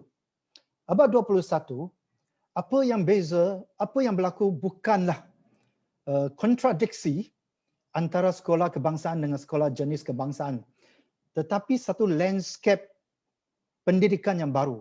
Satu landscape baru di mana Malaysia seperti mana negara-negara moden yang lain, setelah melalui proses modernisasi, setelah melalui proses urbanisasi, kita telah muncul golongan-golongan middle class, kelas pertengahan yang cukup besar. India, Melayu, Cina dan sebagainya. Dan golongan pertengahan ini, middle class ini, apakah ciri-ciri penting golongan pertengahan? Mereka mahukan kehidupan yang berkualiti.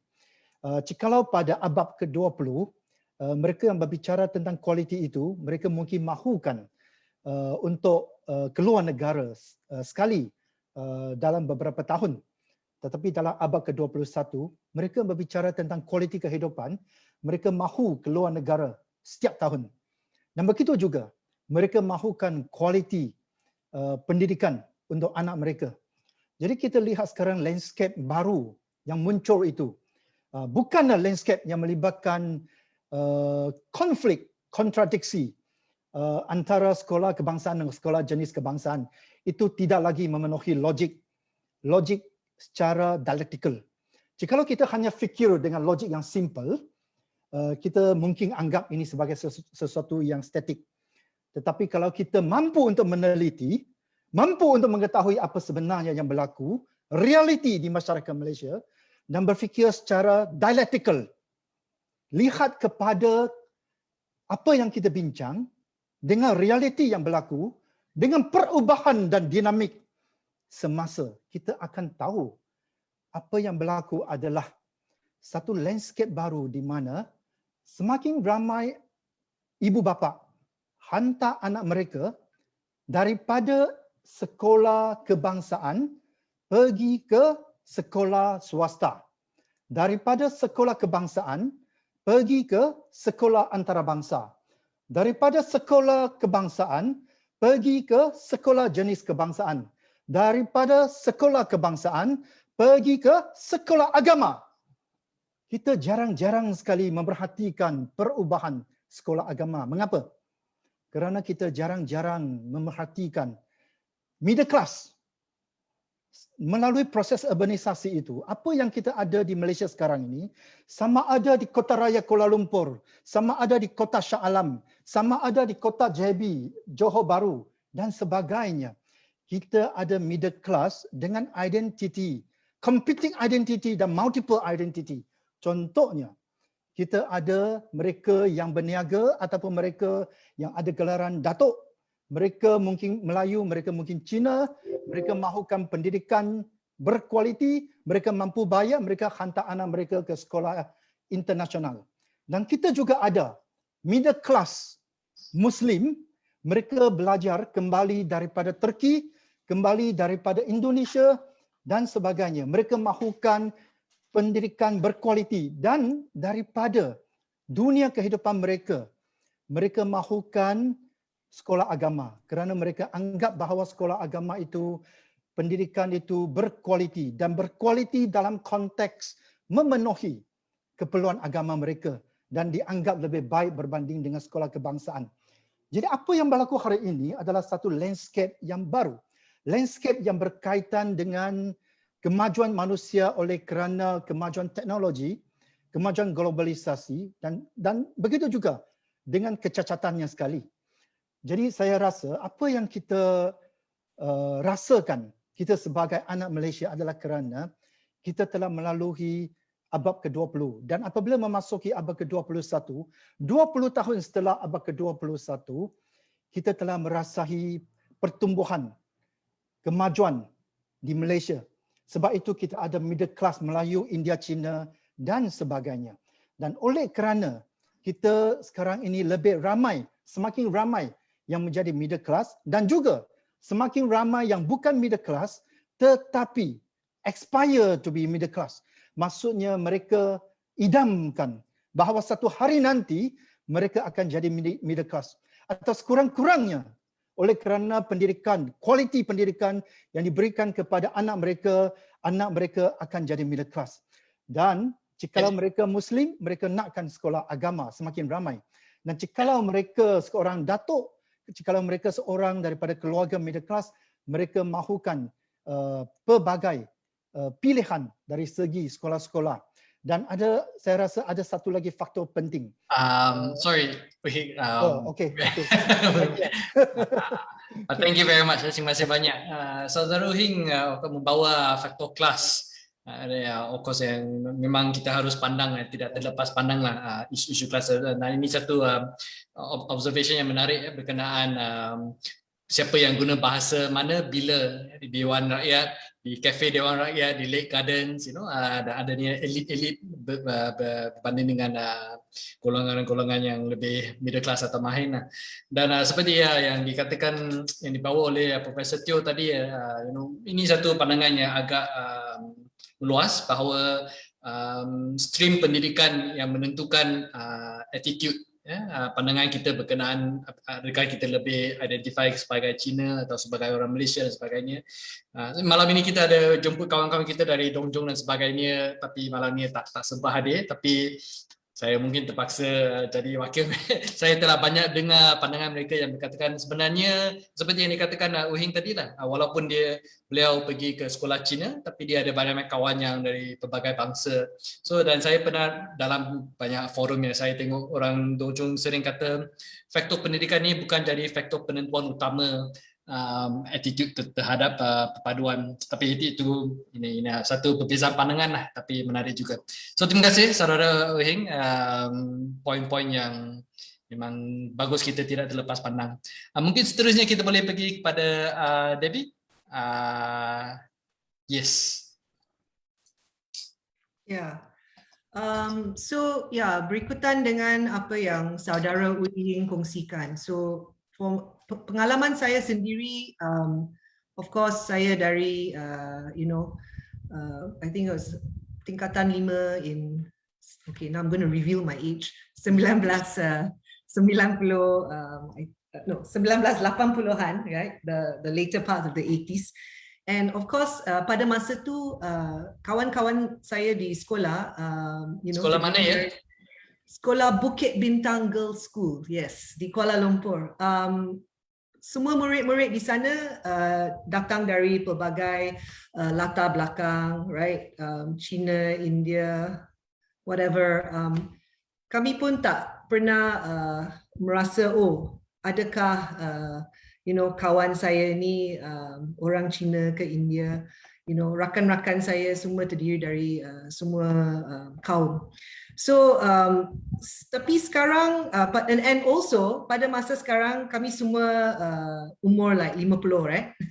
Baru 50 lah last year, and kami ada satu WhatsApp group chat, right? And the great thing is that walaupun kami berselisihan dengan pandangan kadang-kadang, tetapi kerana kami dah berkenalan ya ke semua tahun ini, maybe not even close, bukan rapat, tetapi we are open enough ya untuk sometimes arguments also, debate di sana, right? And I think itu sangat healthy lah, right, untuk relationship, right?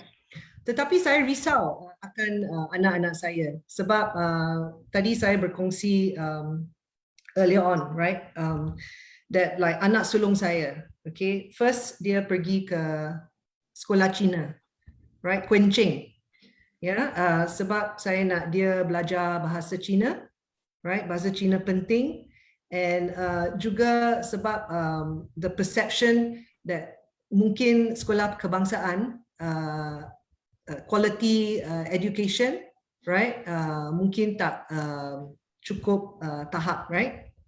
Then tetapi dia tak dapat fit in, okay? So then I moved him to sekolah swasta but national curriculum, curriculum kebangsaan, right?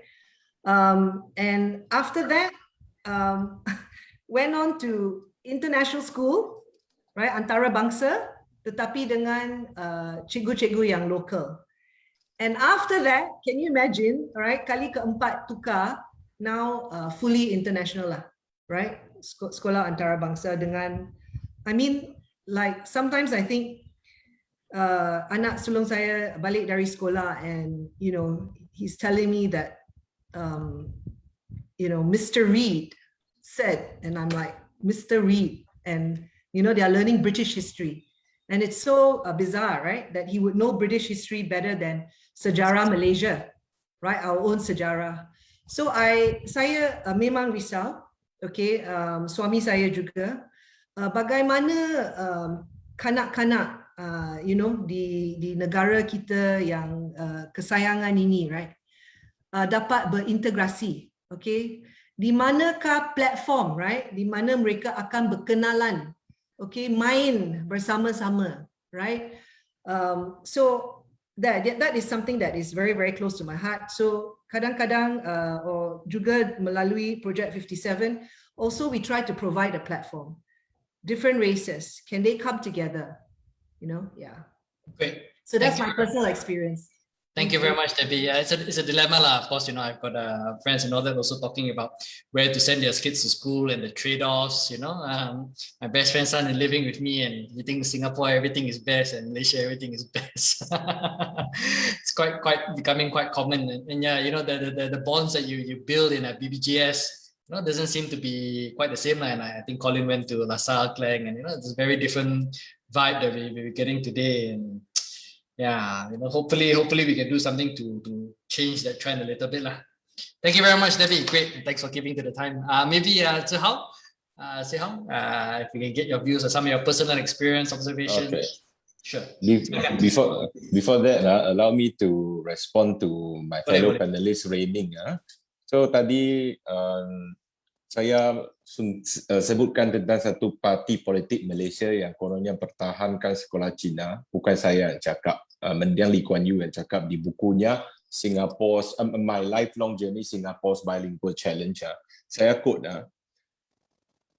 the Federation government wanted to take over the autonomous Chinese medium schools and convert them into national Malay medium school. The Malaysian Chinese Association, the main party representing the Chinese in Malaysia, opposed this.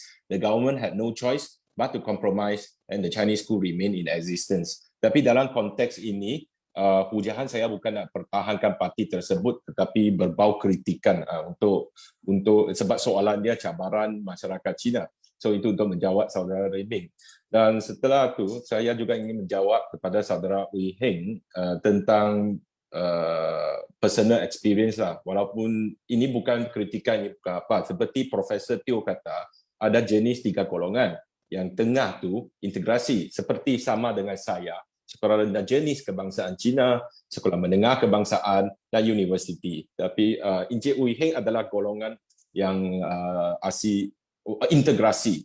Cumanya ada juga golongan sekolah rendah jenis kebangsaan Cina dan sekolah sekolah private UEC yang ambil UEC, lepas tu dia pergi Taiwan atau dia pergi China ataupun dia pergi college UTAR yang majoriti dia pelajar Cina. Dan saya pengalaman saya berdepan dengan rakan-rakan Cina dari golongan ini adalah berlainan daripada golongan kami. Encik Heng dan saya adalah golongan yang sama. Dan mereka berfikiran pun berlain, dan ini saya terpanggil untuk bersetuju dengan saudara panelis Heng yang mengatakan Apakah yang membezakan pandangan kita. Sebab kalau kita tengok Apakah yang beralirkan Melayu dan Apakah beralirkan Cina, walaupun isu yang sama, tetapi cara penulisannya, cara perspektif, sudut, cara respon, komen-komen di media sosial adalah bertentangan dan secara ekstrim, bertentangan secara ekstrim. Dan kamilah yang berada di tengah-tengah boleh memantau dua-dua belah.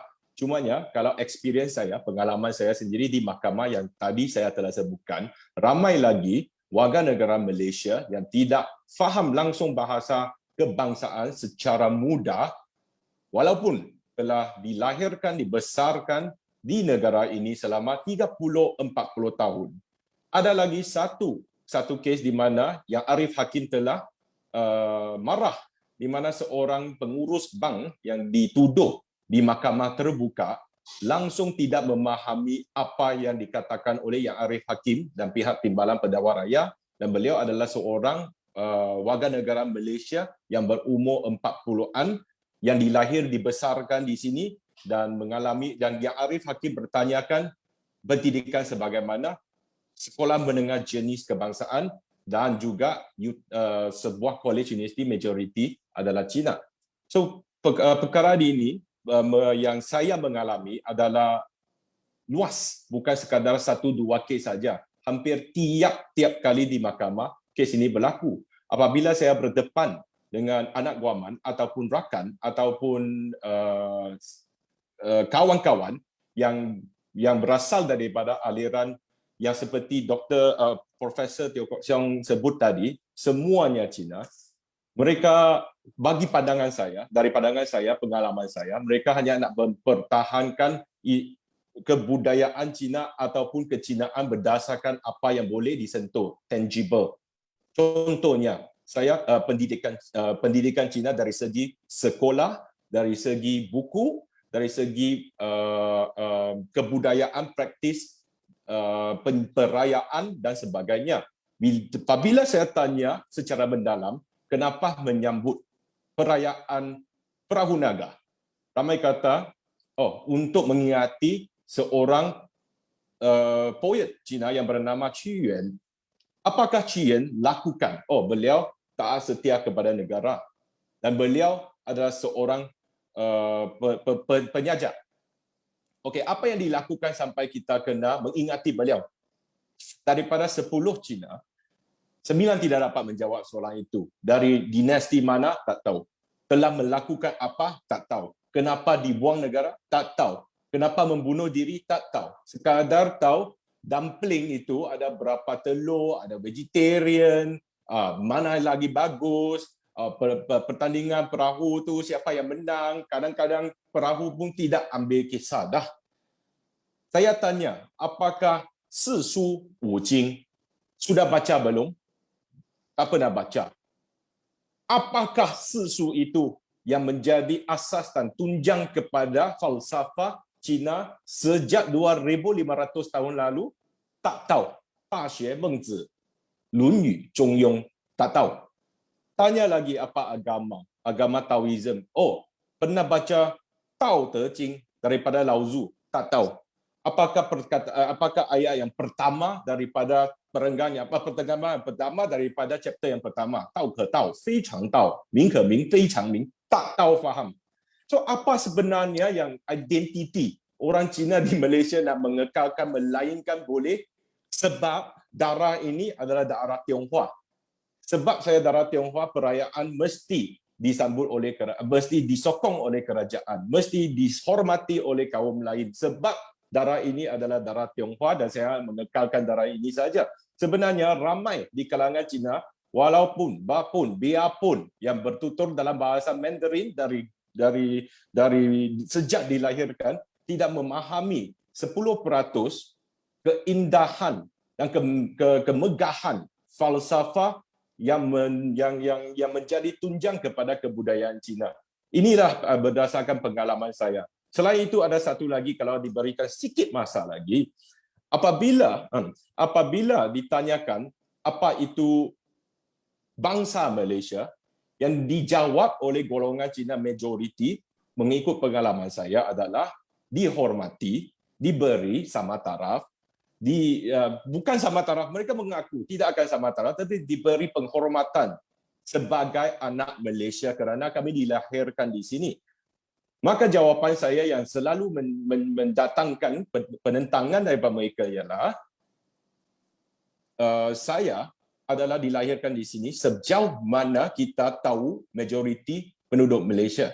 Contohnya saya tanya apa maksud tarawih? 9 daripada 10 tak tahu. Apa beza dia umrah dengan haji? Apakah asal usul adat patih? Oh, saya pernah belajar di SPM dan STPM, itu negeri 9. Tapi apakah nilai, apakah unsur-unsur dia? Apakah berbezaan dengan adat Temenggung? Tak tahu. Namakan 3 nama sultan. Oh, Sultan Parameswara. Okey. Kesultanan Melaka, itu sahaja. Oh, Cheng Ho banyak yang tahu. Cheng Ho datang dengan Hang Lipo. Hang Lipo wujud ke tak wujud? Mendiang Tan Sri Kukai Kim pernah mengkhawatirkan kewujudan. Hang Lipo pun orang melabelkan Tan Sri Kukai Kim sebagai pengkhianat.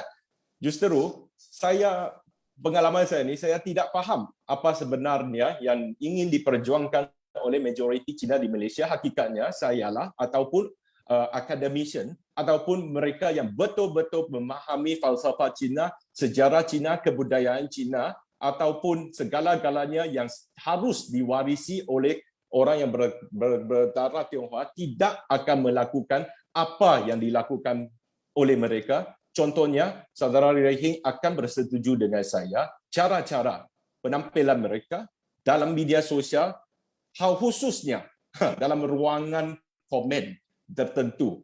Banyak perkataan, banyak yang menunjukkan sifat keburukan darah darah Tionghoa ni kepada kaum lain. Jangan kita kutuk kaum lain, biarlah kaum lain adjust sendiri, tapi kami yang berdarah Tionghoa kena mengekalkan integriti dan juga kemegahan, kebaikan, keindahan, kebudayaan kita sebagai orang yang berdarah Tionghoa, bahkan peranakan, bahkan orang yang datang selepas perjanjian Nanking, selepas peperangan candu di China. Dan saya adalah selepas peperangan candu. Profesor Teo di Kelantan peranakan adalah sebelum perang candu. Bahasa ibunda pun adalah satu masalah. Bahasa ibunda saya sebenarnya adalah Hokkien seperti Profesor Teo. Cumanya bila saya menerima pendidikan awal, saya diberitahu saya akan didenda 20 sen kalau didapati berucap atau bertutur bahasa Hokkien di sekolah saya, dan bahasa Mandarin adalah satu-satunya bahasa yang diterima di sekolah tersebut. Ada lagi, orang tidak boleh bezakan kebudayaan Manchuria dengan kebudayaan Han. Ini memang panjang lebar, tetapi setakat sekarang saja berdasarkan pengalaman saya, apakah sebenarnya yang ingin diperjuangkan oleh kaum Tionghoa, berdarah Tionghoa di Malaysia, dan sejauh mana kita adalah berlainan arah daripada bangsa Malaysia dan juga mengkritikkan kaum lain yang melakukan benda yang sama di mana kita lakukan. Sekian, terima kasih. Terima kasih banyak. Wah, kalau bercakap Hokkien kena denda 20 sen, ini kita panggil celak. Terima kasih. Nampaknya saudara suka baca buku. Oh, ini pasti kawan-kawan Abim semua akan suka gerakan ilmu dan bakti. Menarik, terima kasih membawa perspektif dari bersejarah, dan ya saya setuju kita harus lebih fokus pada diri daripada kritik-kritik orang lain. Okey, terima kasih saudara Zihal. Okey, saudara WC. WC, so I know WC many years, I think 10-15 years almost. And I think I remember a long time ago, I think she wrote in this blog this story about her hometown, kampung those days. I don't know whether she comfortable to share, but it was quite an interesting story about race relations in the kampung and things like that. Would you be okay to share a little bit, Messi? I shared it again on my Facebook recently. Oh. It's about the friendship between my uncle and my ayah. My ayah is my ayah angkat, orang Melayu. Mereka tinggal di kampung yang dikelar Kampung Muhibah di Bentong, daerah Bentong, satu kawasan sangat kecil. Uncle saya, pakcik saya, tak berapa fasih bahasa Melayu. Actually, dia tak berapa tahu pun nak ucap dalam bahasa Melayu. Tapi mereka jadi kawan karib, kawan baik. Dan ayah saya ni suka listen to Chinese oldies. Zhou Xuan, Bai Guang and all that. So they exchange their collections. And then since small, my ayah angkat wanted me to be his anak angkat, and he really treated me as a daughter. He asked me to because when I was small, I called his wife as Kaima, which is ama angkat dalam bahasa Cina. Tapi masa umur belasan, dia suruh saya, ayah actually asked me to call my ayah Kaima as Ama. So how close the relationship be? So it impressed me that how my uncle, who speak little Malay, actually make a good friend of a Malay, and our generation who can speak Malay, I think we only have a handful, perhaps, Malay friends. This is something I think we should all reflect on. There's some points some good points that made by the Dr. Teo. Before we go there, I think that there's limited integration between races, especially among children of different schools system. Sorry. So if you don't mind, before you go there, can I just ask? I remember because you wrote something also about how race relations change over the years. Like for what I mean, your ayah was comfortable doing this, and then a few years later not so comfortable. Something like that. Before this, when I was small, when I was a child, we actually spent time in Chinese kopitiam. Yeah, during Hari Raya and all that, because some Malay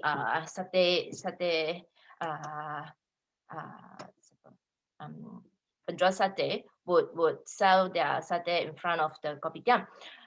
We would frequent that, and then ayah would proudly announce to everyone that this is my anak angkat.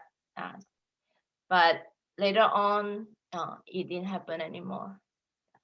It's not comfortable. Yeah, I think that they didn't feel comfortable to visit Chinese kopitiam anymore because of the change of the, I think, bigger atmosphere. Yeah, Thanks. of the country. Yeah. Okay. That's something quite. Sorry. Yeah. But I really do believe that we should have common language. Yeah, and then we should have integration among races so that we can communicate and understand each other better. Tak kena maka tak cinta. So I believe in that. But I'm really not sure if assimilation is the answer. Yeah, because talking about identity, they're not just like racial identity, but we also have cultural identity, religious identity, gender identity, sexual orientation, preferences, and all that. So the domination of a single identity, I afraid might suppress the expression of the other identities. So in fact, yeah, like our panelists as well. When we ask our fellow Malaysian, what kind of nation you want to build, what is Bangsa Malaysia, you get a diverse answers. The answers must be extremely diverse, actually. So the society isn't homogeneous. I think we should build on some fundamental values that respects the choices of the individual. But I'll come back to this when you ask the question about questions about the nilai-nilai. I want to stress here that the Chinese Malaysians are not homogeneous. There are different types of Chinese Malaysians who have different ideas about Malaysian nation or different imagination of what Malaysians should be. Actually, I might have more similarity with people of different ethnic group than people in the same ethnic group, right? It is quite commonly perceived that such a difference only exists between ethnic groups, but having really having a different nation of intent, the nation we want, is not just interracial phenomenon. I think we should keep that in mind. It also happened intra or within a particular ethnic group. We might tend to assume that the people who joined the bersairaries, cared about civic duties, fundamental rights, equalities, and all that. But from the debates on issues related to the suppression of human rights in Malaysia, China, Singapore, and all that, we see that many Berset attendees don't actually care about all this. That they only cared about equality or racial discrimination if it concerns them. I see that in my fellow Chinese. Yeah. How about refugees, immigration, LGBT, low-cost labors, and all that? It seems a large number of them don't really care. That they want a fairer wealth distribution system, but when it comes to like things like raising the minimum wage, the minimum wages. Yeah, wasn't it the Chinese bosses who made the greatest, loudest noise to object the idea? Yeah, I think that is something the Chinese community should reflect on. Yeah, to them, as long as the government is competent, efficient, and effective, it is a government that worth their support. Like, never mind Fahmi Reza being investigated, prosecuted. Yeah, if you give them, in other words, if you give them Singapore, they will be happy enough. Yeah, they don't care much about freedom of expression and all that. So they are civic-minded and self-interested people among the society and among Chinese community as well. So some of us might find us nation of intent is more identical with friends of other ethnic groups than with their own ethnic groups. So we really should not judge Chinese Malaysians uniformly. Thank you very much, Tracy. Yes, I mean, I think this is a common theme across all our SDBM. We do one with Indians, one with Malays, and the first thing they tell you is not all Malays are the same, not all Indians are the same.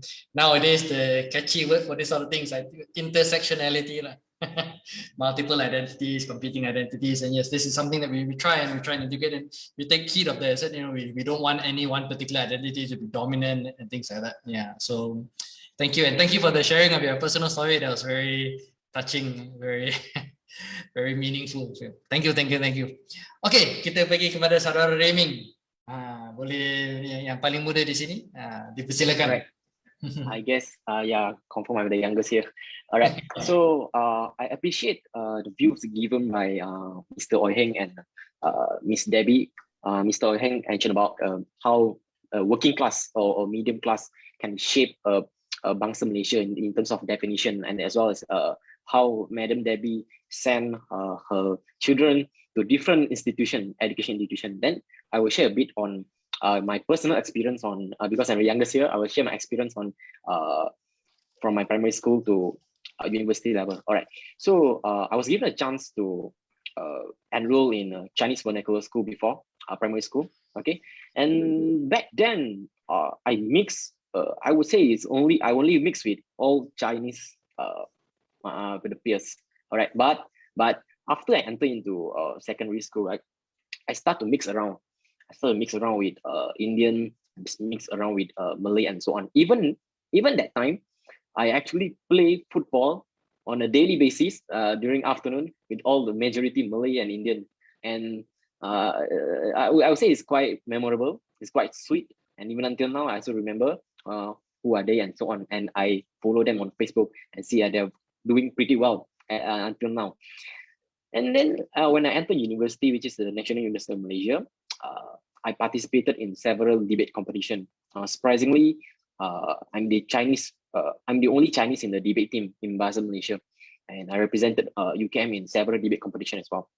Alright, so ini satu sejarah yang saya boleh kongsikan, mungkin sedikit perkara yang positif lah, because there's no point if we talk all the negativities, we blame here and blame there, but at the end of the day, what is the most expensive thing is the personal experience of us, the best personal experience of grassroots people, how they see national unity, as well as how they see the definition of bangsa Malaysia in general. Alright, so apa yang saya lihat seperti yang Madam Waisi sebut tadi, sebenarnya kita ada satu perubahan atmosfera or the culture in Malaysia kan. Kalau dulu kita nampak orang Melayu dia pergi ke kedai Cina.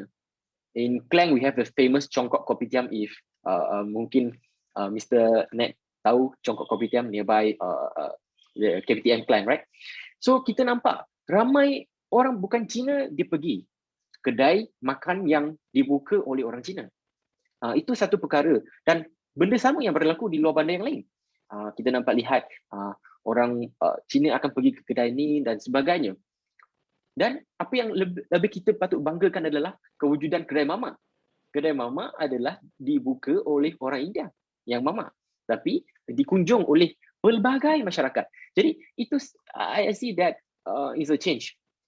It may be negative, as in kalau sekarang kita start have the concept of doubt in terms of the religion, because of the religion barrier, doubt on whether is it halal or not, and so on. And as well as this is because of the revolutionary political revolution from Iran, from the Middle East, and so on. So when it came to Malaysia, the atmosphere started to change. As we can see, kalau saya pun orang yang layan lah movie P. Ramlee, mendiang P. Ramlee. Jadi kalau kita tengok watak-watak orang Melayu dalam cerita P. Ramlee, bagaimana pakaian diorang compare dengan sekarang. Kalau dulu mereka pakai bini, tapi kenapa sekarang mereka pakaian berlainan. Jadi kita nampak konsep perubahan di situ. Tapi itu bukan satu perkara yang buruk. Apa yang saya boleh katakan adalah we have to face the reality. The world is changing first. Second, what we have to see, what we have to appreciate the most is the real Malaysian. As myself, I see myself as a real Malaysian. Kita terbuka untuk bercampur dengan siapa-siapa sahaja.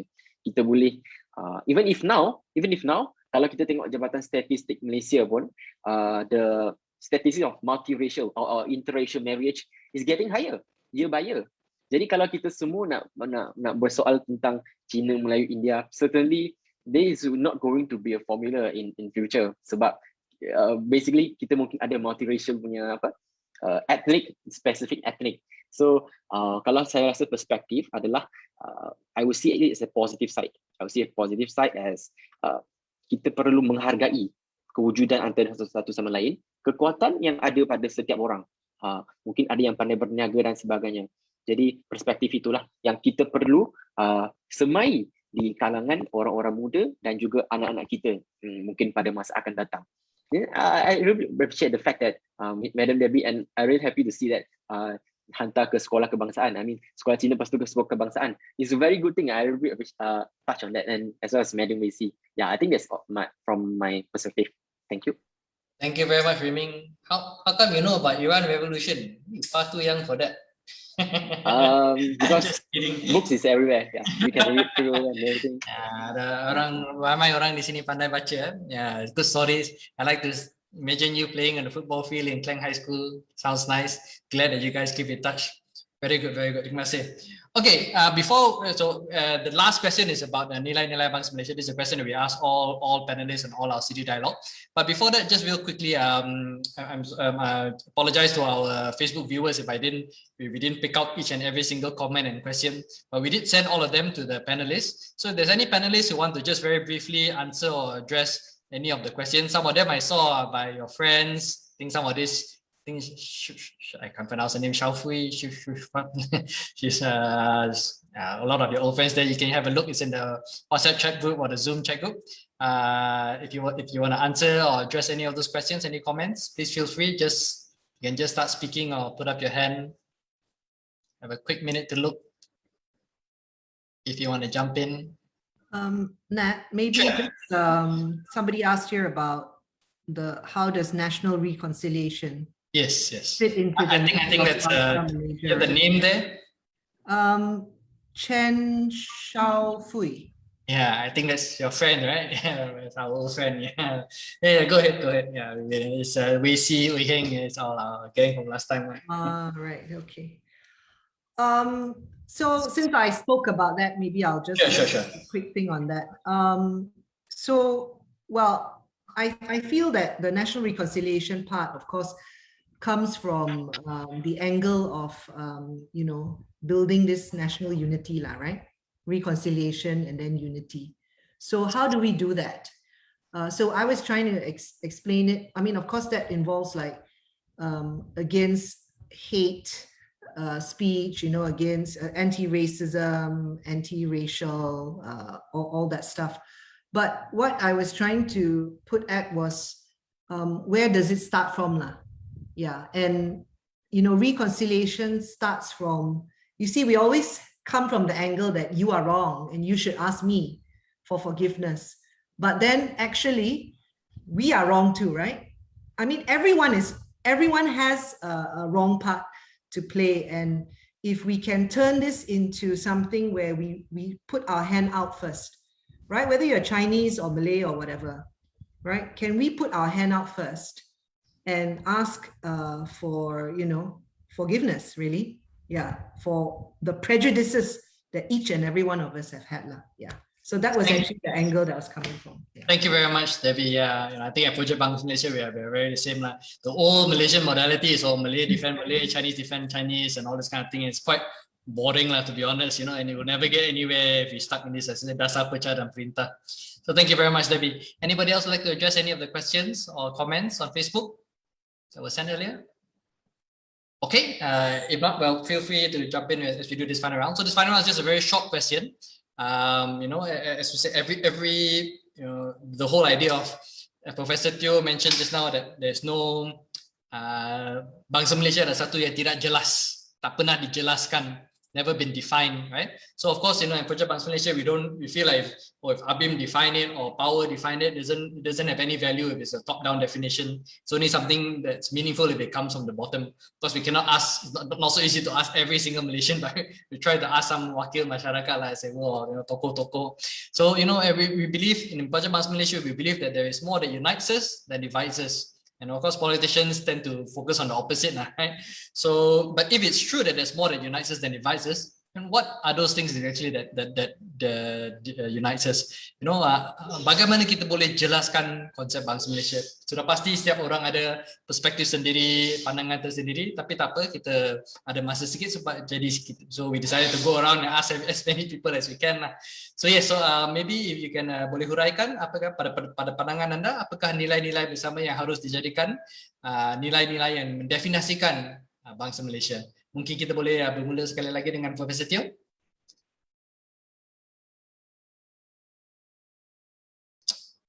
Professor Teo, I think you're muted.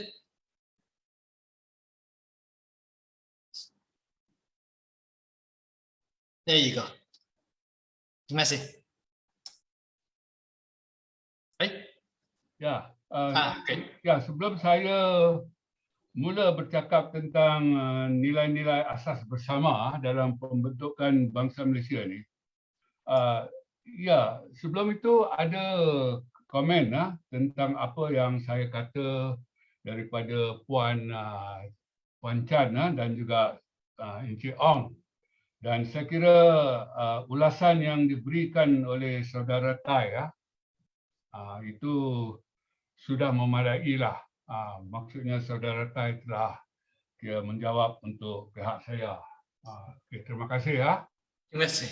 Ya, saya kira ada dua nilai asas bersama yang penting dalam kita memupuk bangsa Malaysia ni. Pertama, respect, dan kedua, trust lah. Jadi respect ini hormat menghormati, trust ini saya kira lebih penting kerana sekarang ini kita ada defisit kepercayaan, iaitu trust deficit. Dengan agak kasarnya, ia bermakna orang Melayu tidak percaya pada orang Cina pun tak percaya pada orang Melayu dan Cina tak percaya kepada India pun tak percaya kepada Melayu dan Cina. Jadi trust deficit ini, trust ini. Jadi saya kira dua nilai ini penting, respect dan trust. Yang lebih penting bagaimana kita nak pupuk dua nilai ini. Bagi saya tidak ada bidang lain yang lebih mulia daripada pendidikan. Jadi kita perlu gunakan saluran pendidikan. Tapi malangnya pendidikan kita khususnya pada peringkat sekolah rendah, ia menggalakkan dan membenarkan pengasingan etnik berlaku pada usia yang cukup muda. Bermakna anak-anak kita pada waktu tadika lagi dipisah-pisahkan, dan apabila mereka ke sekolah rendah pun dipisah-pisahkan, dan apabila kita nak mencantumkan mereka di sekolah menengah, nampaknya dah tak jadi. Buktinya polarisasi kaum. Jadi saya kira kita perlu sangat-sangatlah lihat kembali sistem pendidikan kita yang menggalakkan dan membenarkan pengasingan etnik berlaku pada usia yang cukup muda. Kita terlepas pandang satu petua yang cukup mudah. Anak-anak yang belajar bersama-sama sewaktu mereka kecil mereka akan terus bersama-sama apabila mereka dewasa nanti. Petua yang cukup mudah. Kita tutup mata sebelah. Jadi saya kira di Asia Tenggara ini, semua negara memilih asimilasi. Jadi kita tak nak komen lah mengapa mereka pilih asimilasi. Hanya Malaysia pilih integrasi. Dan apa-apa yang ada sekarang ini, kita tuai apa yang kita tanam. Jadi outcome integrasi memang lain daripada outcome asimilasi. Jadi apa yang saya nak katakan di sini, setelah Singapura keluar daripada Malaysia, Singapura pun teruskan integrasi. Tetapi untuk pendidikan, Singapura tidak sesekali membenarkan kepelbagaian. Ada semacam asimilasi pada sistem pendidikan Singapura. Jadi saya kira kita harus ada satu acuan saja. Dan satu acuan ini cukup penting. Sudah 2 panelis yang timbul perkara ini. Tak kenal maka tak cinta. Puan Debbie dan juga Puan Chan. Jadi ini penting. Nak kenal, nak cinta ni mesti anak-anak kita belajar bersama-sama sewaktu mereka kecil lagi. Terus apabila mereka dewasa, mereka akan bersama-sama. Jadi saya kira itu sajalah daripada saya. Waktu pun tidak ada banyak kan. Jadi 2 nilai ini, respect dan trust. Trust ini penting kerana kita sekarang suka tak suka, kita mesti akui kita ada trust deficit.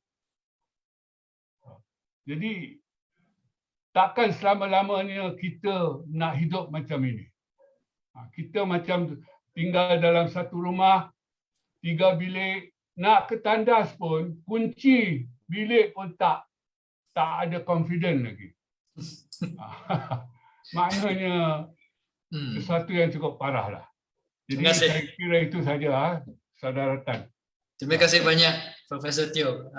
Ya, saya setuju. Trust deficit ini memang satu perkara yang besar.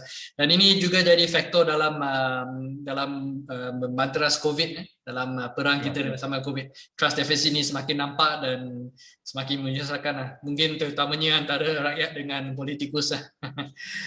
So trust and respect. Trust and respect, yes, of course. Trust and respect. Yeah, very good. And it's interesting, again, observations about assimilation and integration. Terima kasih banyak, Professor. Okay, we will all these things we are trying to note down and we will compile lah over when we finish the Siri Dialog Bahasa Malaysia. Terima kasih. Mungkin kita pergi kepada Saudara Taizahau. Nilai-nilai saya adalah saya kata kepercayaan dan kepenghormatan. Saya tak kopi. Saya tak kopi. Saya memang tak kopi. Saya sumpah ini memang saya nak cakap sebelum saya nak cakap. Saya percaya. Okay. Cumanya huraiannya berbeza sikit. Bila kita kata kepercayaan dan penghormatan, kita boleh tengok dari sudut ketenteraan, tabik ataupun hormat senjata ataupun 21 das tembakan meriam. Saya dulunya pernah menyertai tentera laut diraja. Dan hormat das tembakan meriam ini adalah satu tradisi di mana kamu lepaskan meriam kosong.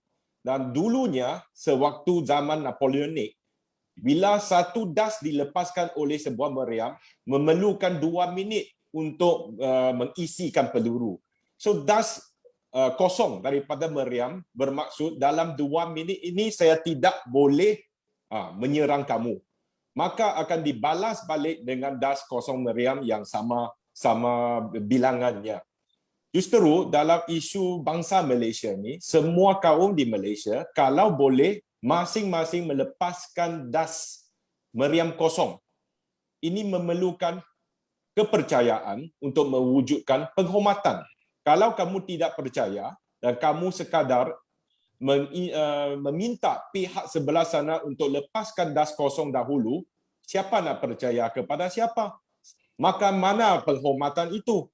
Justru saya sebagai seorang yang berdarah Tionghoa, saya melepaskan das meriam saya kerana saya percaya saya akan dibalas dengan das kosong meriam dari kaum lain, dan ini adalah satu jenis penghormatan saya kepada kaum lain, maka saya dengan kepercayaan penuh akan menerima penghormatan daripada orang lain. Cumanya kalau tanpa kepercayaan, maka kita selalunya dalam pertahanan, defensive mode. Bila defensive mode telah melepasi satu sempadan, maka dia jadi ofensif. Ianya berlaku sekarang. Seperti Profesor cakap, kita menuai apa yang kita tanam. Dan kita haruslah melakukan apa yang kita tidak sangka kita akan lakukan. Kita lepaskan meriam kosong, kita memberikan kepercayaan kepada kaum lain bahawa we are in a vulnerable position. I expose my vulnerable part, so you respond by showing your vulnerable part. It requires immense trust on this, on every aspect of life of a race against another. Sekian, terima kasih. Terima kasih banyak Saudara Tai.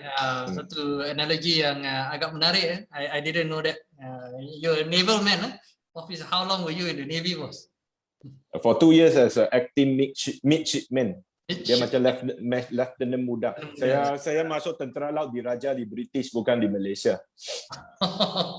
Very interesting. They hear that story sometimes. Acting midshipman, very cool. Thank you. Okay, menarik.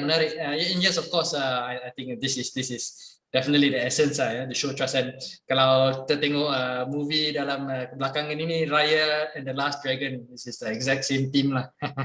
A good movie, you haven't watched it, check it out. Terima kasih banyak Saudara Tai, kita ambil maklum. Mungkin kita pergi kepada Saudari Debbie, nilai-nilai bersama.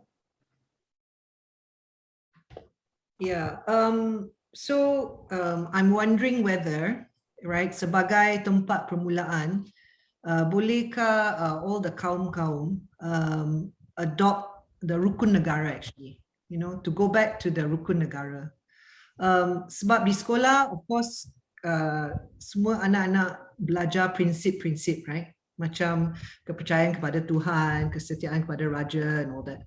Tetapi di rukun negara juga terdapat aspirasi-aspirasi. Dan we forget about this aspirasi or this cita-cita, right? And in the first cita-cita already, and I think these are common values that nilai-nilai yang boleh diterima oleh semua bangsa, right, di Malaysia. So if you don't mind, I'll just read it out very quickly, and because I always get very inspired when I read it. So the first one is mencapai perpaduan yang lebih erat dalam kalangan seluruh masyarakat. Okay, memelihara cara hidup demokratik. Number 3, mencipta satu masyarakat yang adil di mana kemakmuran negara akan dapat dinikmati secara adil dan saksama. Number 4, menjamin satu cara liberal terhadap tradisi-tradisi kebudayaannya yang kaya dan berbagai corak. And the last but not least, membina satu masyarakat progresif yang akan menggunakan sains dan teknologi moden. So I think these are common values, nilai-nilai that we can consider as maybe every race being able to accept it lah, yeah, and maybe can bring us together. Yeah.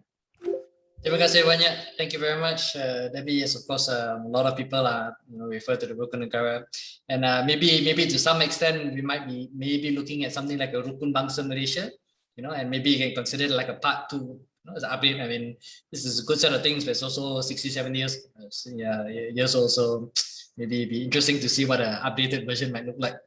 But thank you very much, Debbie. Maybe we go to Heng. Okay, sure. I will propose value of civic nationalism, 3 points. One is recognizing citizens' right to demand for fair and just treatment by the government, and a new political order that is based on needs-based policy orientation. And then the last point is sense of Malaysianness and sense of shared destiny. Thank you. Thank you very much, Heng.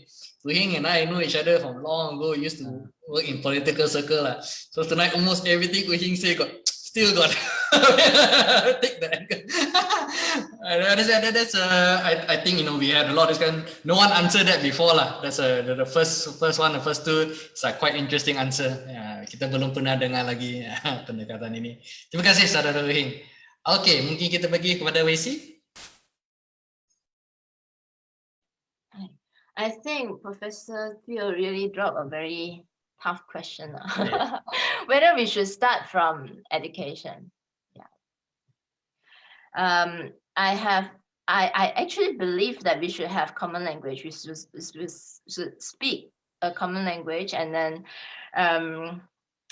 this is really important for nation building. Speaking a common language and then mixing with other groups. But there is this thing that I can't reconcile.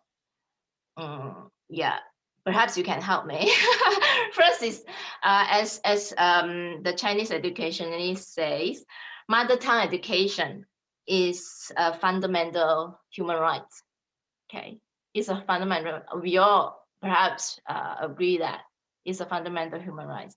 On the other hand, if we want nation building, we should let the children study together, go to the same school.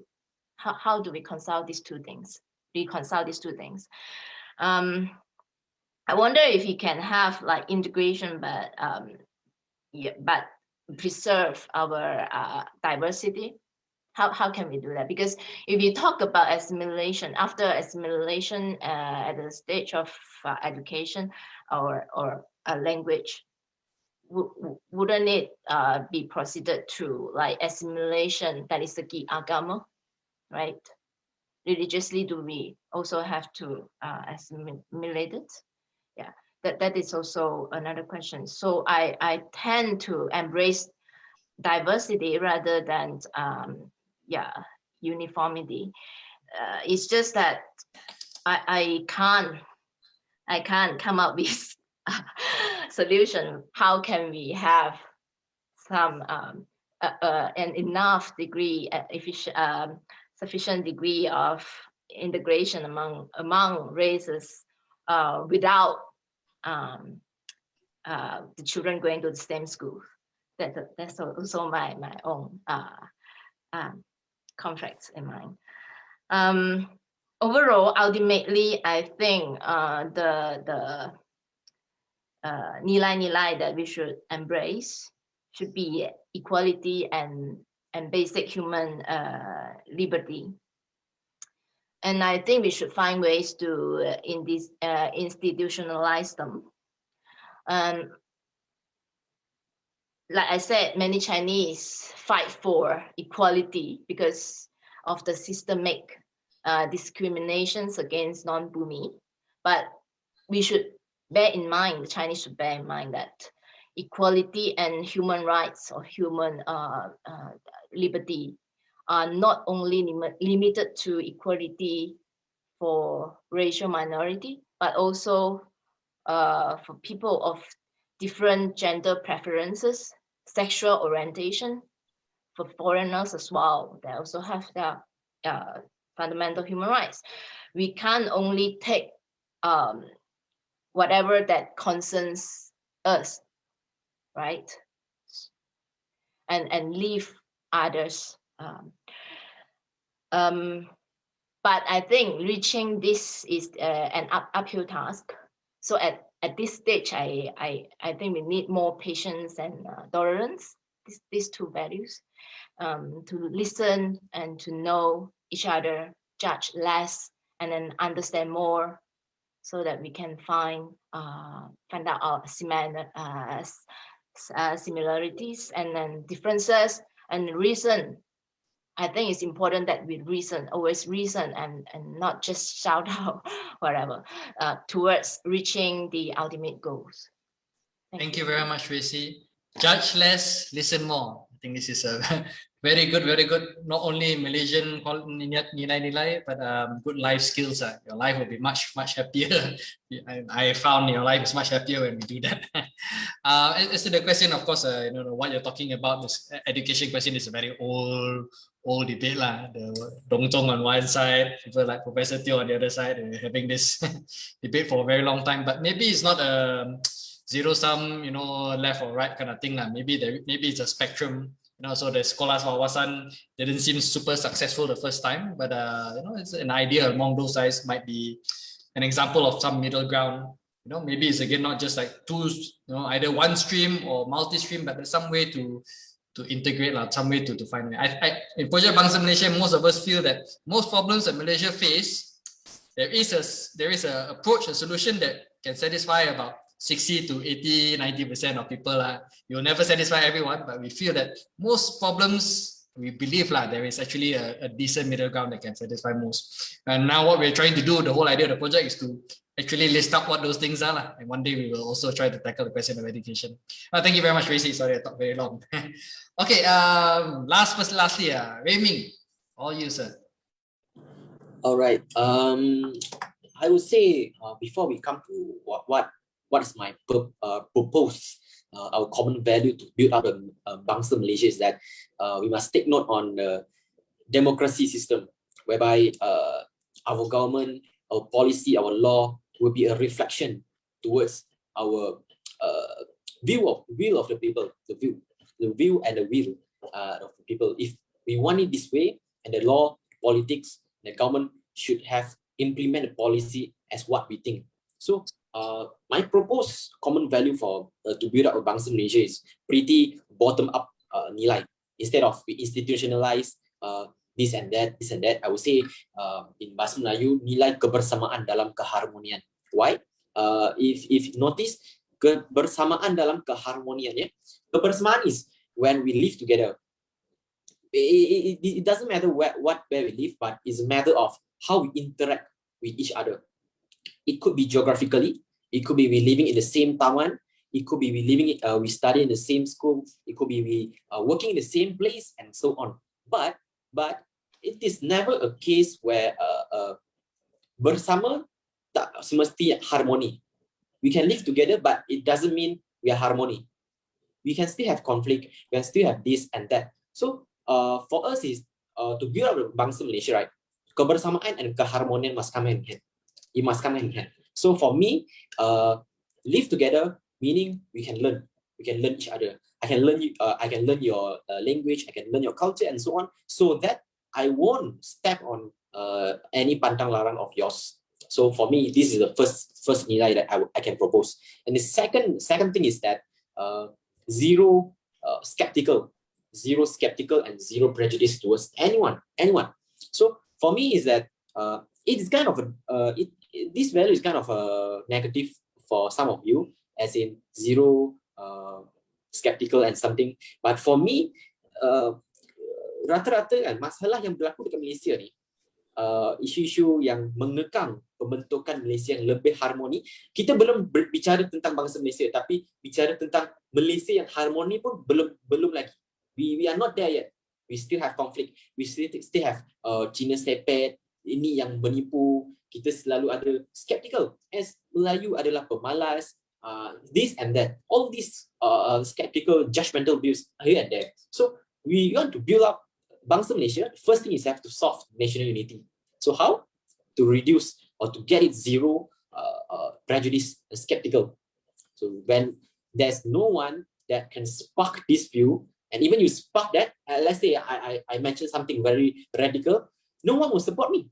No one will support me. As time goes, there will be no these kind of things come up and then spark all the racial hatred and so on. So then we can reach a Bangsa Malaysia in general. For me, that's two lah. Particularly first, nilai kebersamaan dalam keharmonian.